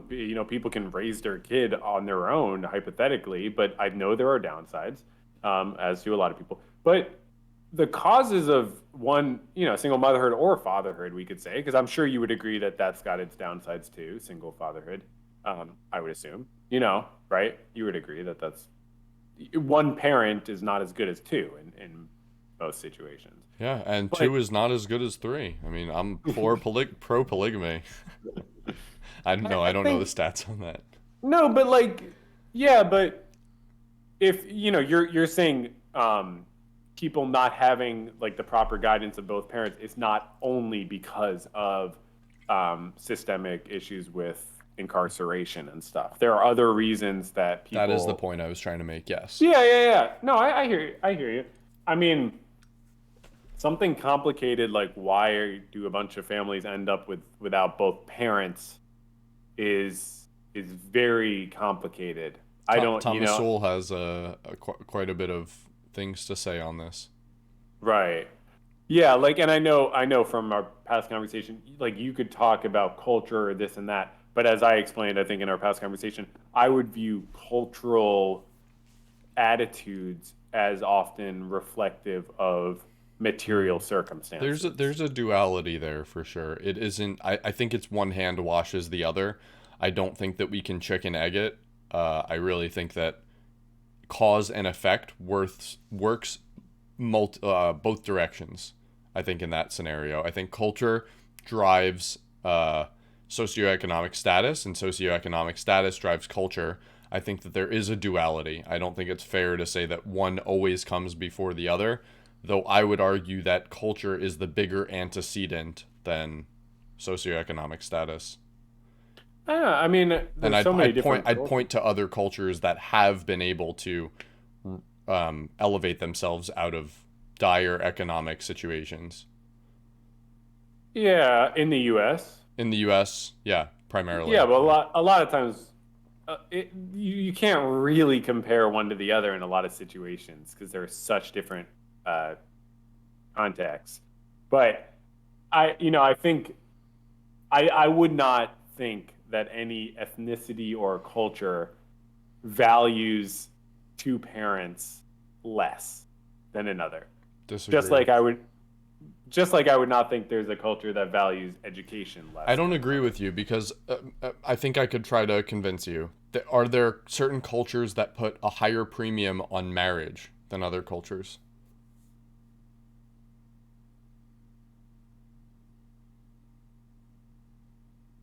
Are there? I I don't don't know. know. Would you tell me that two, um, like relatively cultural, traditional Indian or how about like Pakistani people? Do you think that they put the same premium as all other cultures living in America?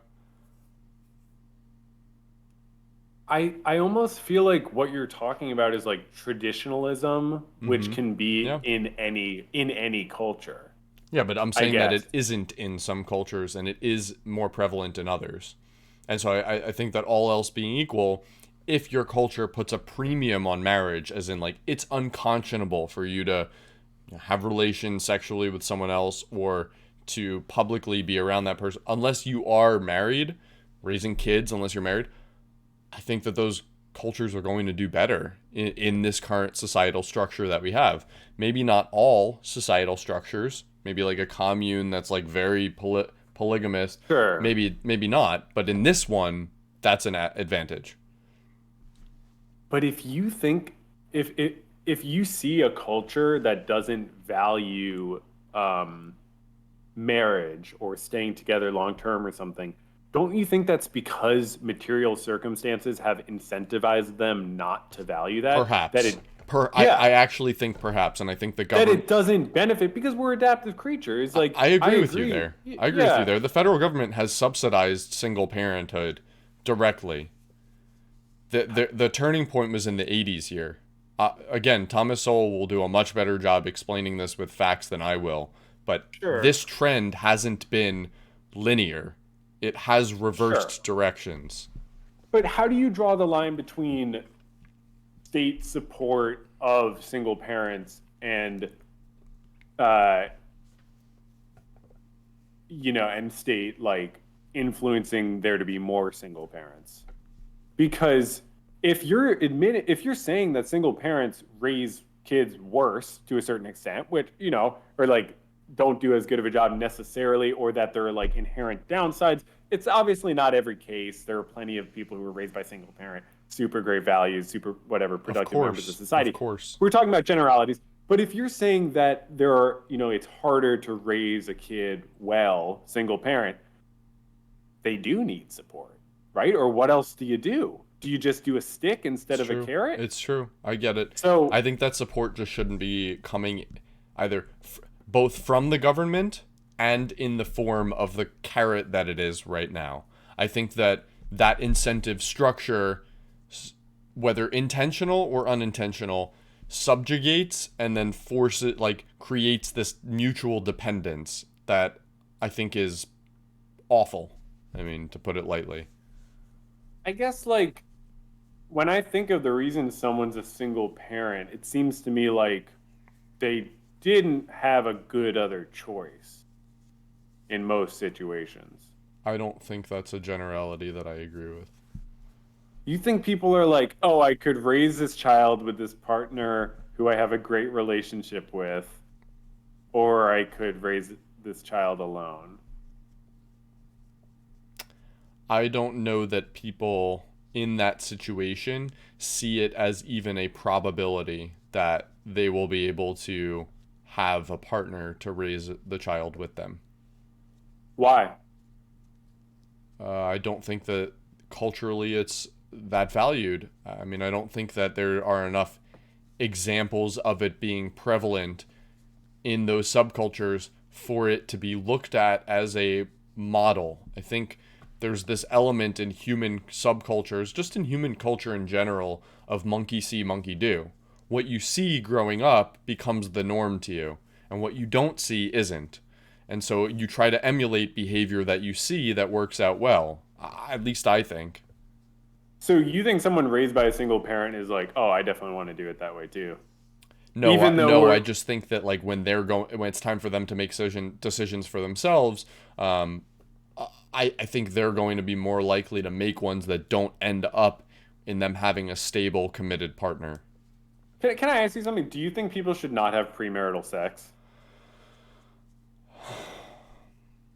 And I'm not trying to just drop that, No, but that's no. sort of in the background of like this.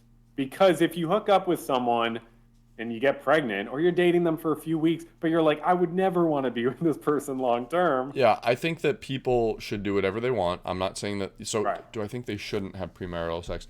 I think that if you're not willing to deal with the consequences of it without the help of your government, no, you shouldn't.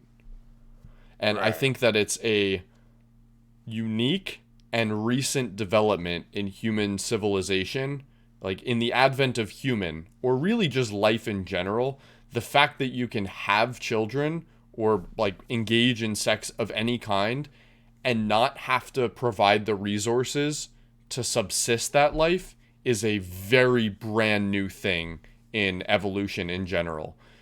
If I agree, because I would think in like tribal societies and stuff that there is community support, and it's not about how much you can necessarily. Okay, so Yeah. community support is different. That's still being able to, like, you've then developed and nourished social relationships by providing some sort of value to them in which they want Sure. to then provide back for you.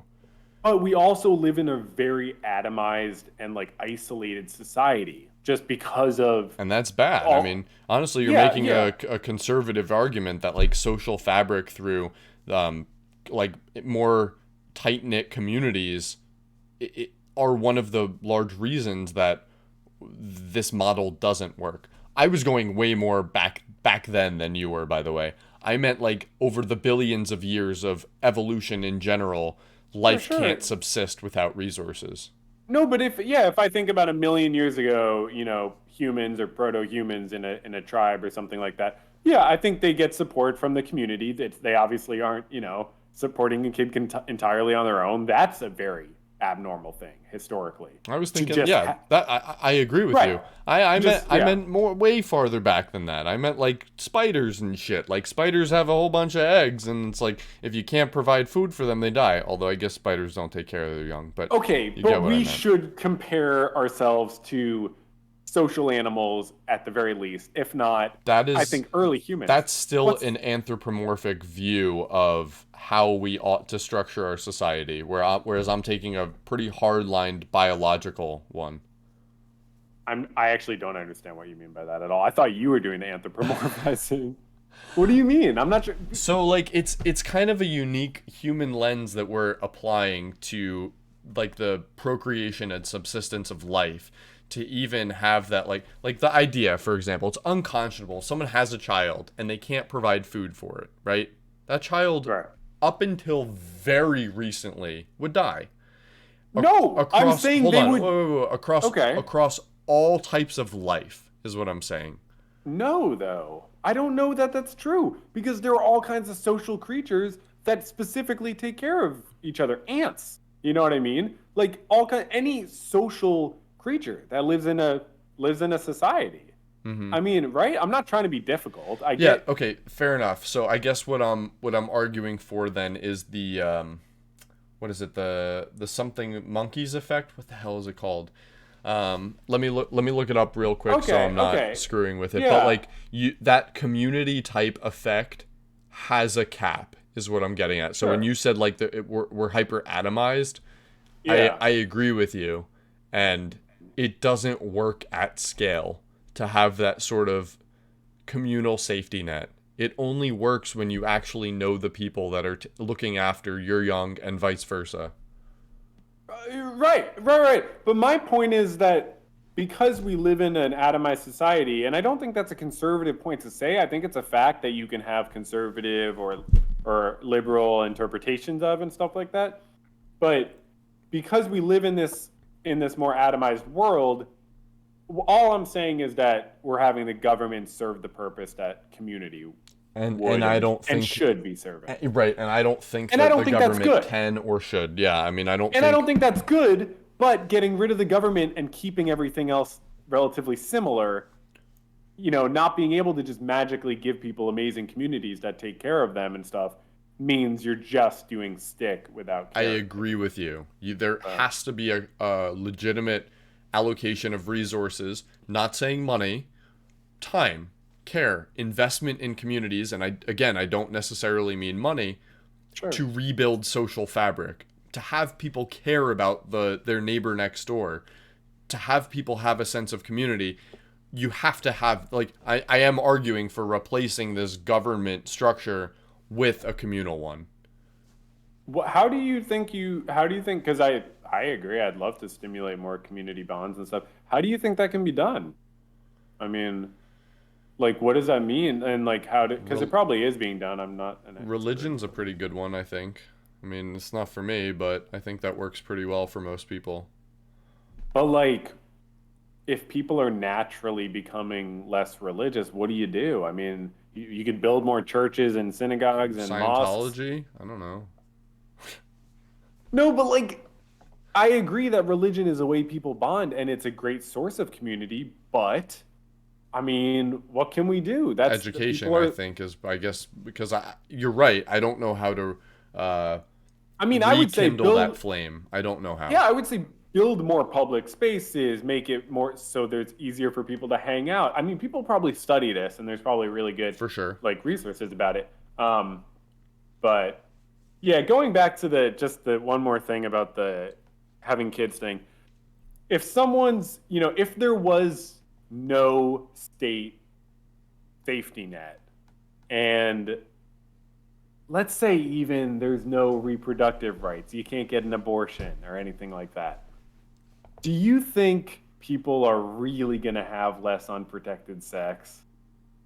Because I have a hard time believing that, because that is just the most biological base urge. No, not necessarily, but that offspring probably won't reproduce. Maybe. I mean, if you're not allocating resources to a child that can't subsist and live a fruitful life, the chances that it will procreate on its own are substantially dwindled. What I'm trying to get at is like we're short-circuiting that process of Right. selecting for behavior that protects and nourishes your young. So even if that was a good thing for the offspring to not reproduce, which I certainly don't think, I would certainly say that's not a good thing because there's, you could say it gives some benefit long term, but even if it did give the benefit long term of like another generation not being born in that lineage and being unable to meet their needs, how much crime and suffering is going to be caused or experienced by that child and the family for the whatever amount of time they do live? Because you obviously recognize that a fair bit of crime comes from, not being able to meet your needs. But I mean, these issues are very complicated. I had a random question, unless you had something more to say about that. Go for it. Do you think marriage is natural, or would you say it's unnatural? That's a good question. I don't think it's natural. Yeah. I think that, again, an anthropologist, maybe the person that we had pizza with would probably be a better person to answer that question. But no, I don't think it's natural. I think it's like a man-made social institution that serves a purpose. I think that natural state of man is way like rapier and polygamous, like one-sided. Right. And I think that marriage is a way to like curb those baser instincts. Okay.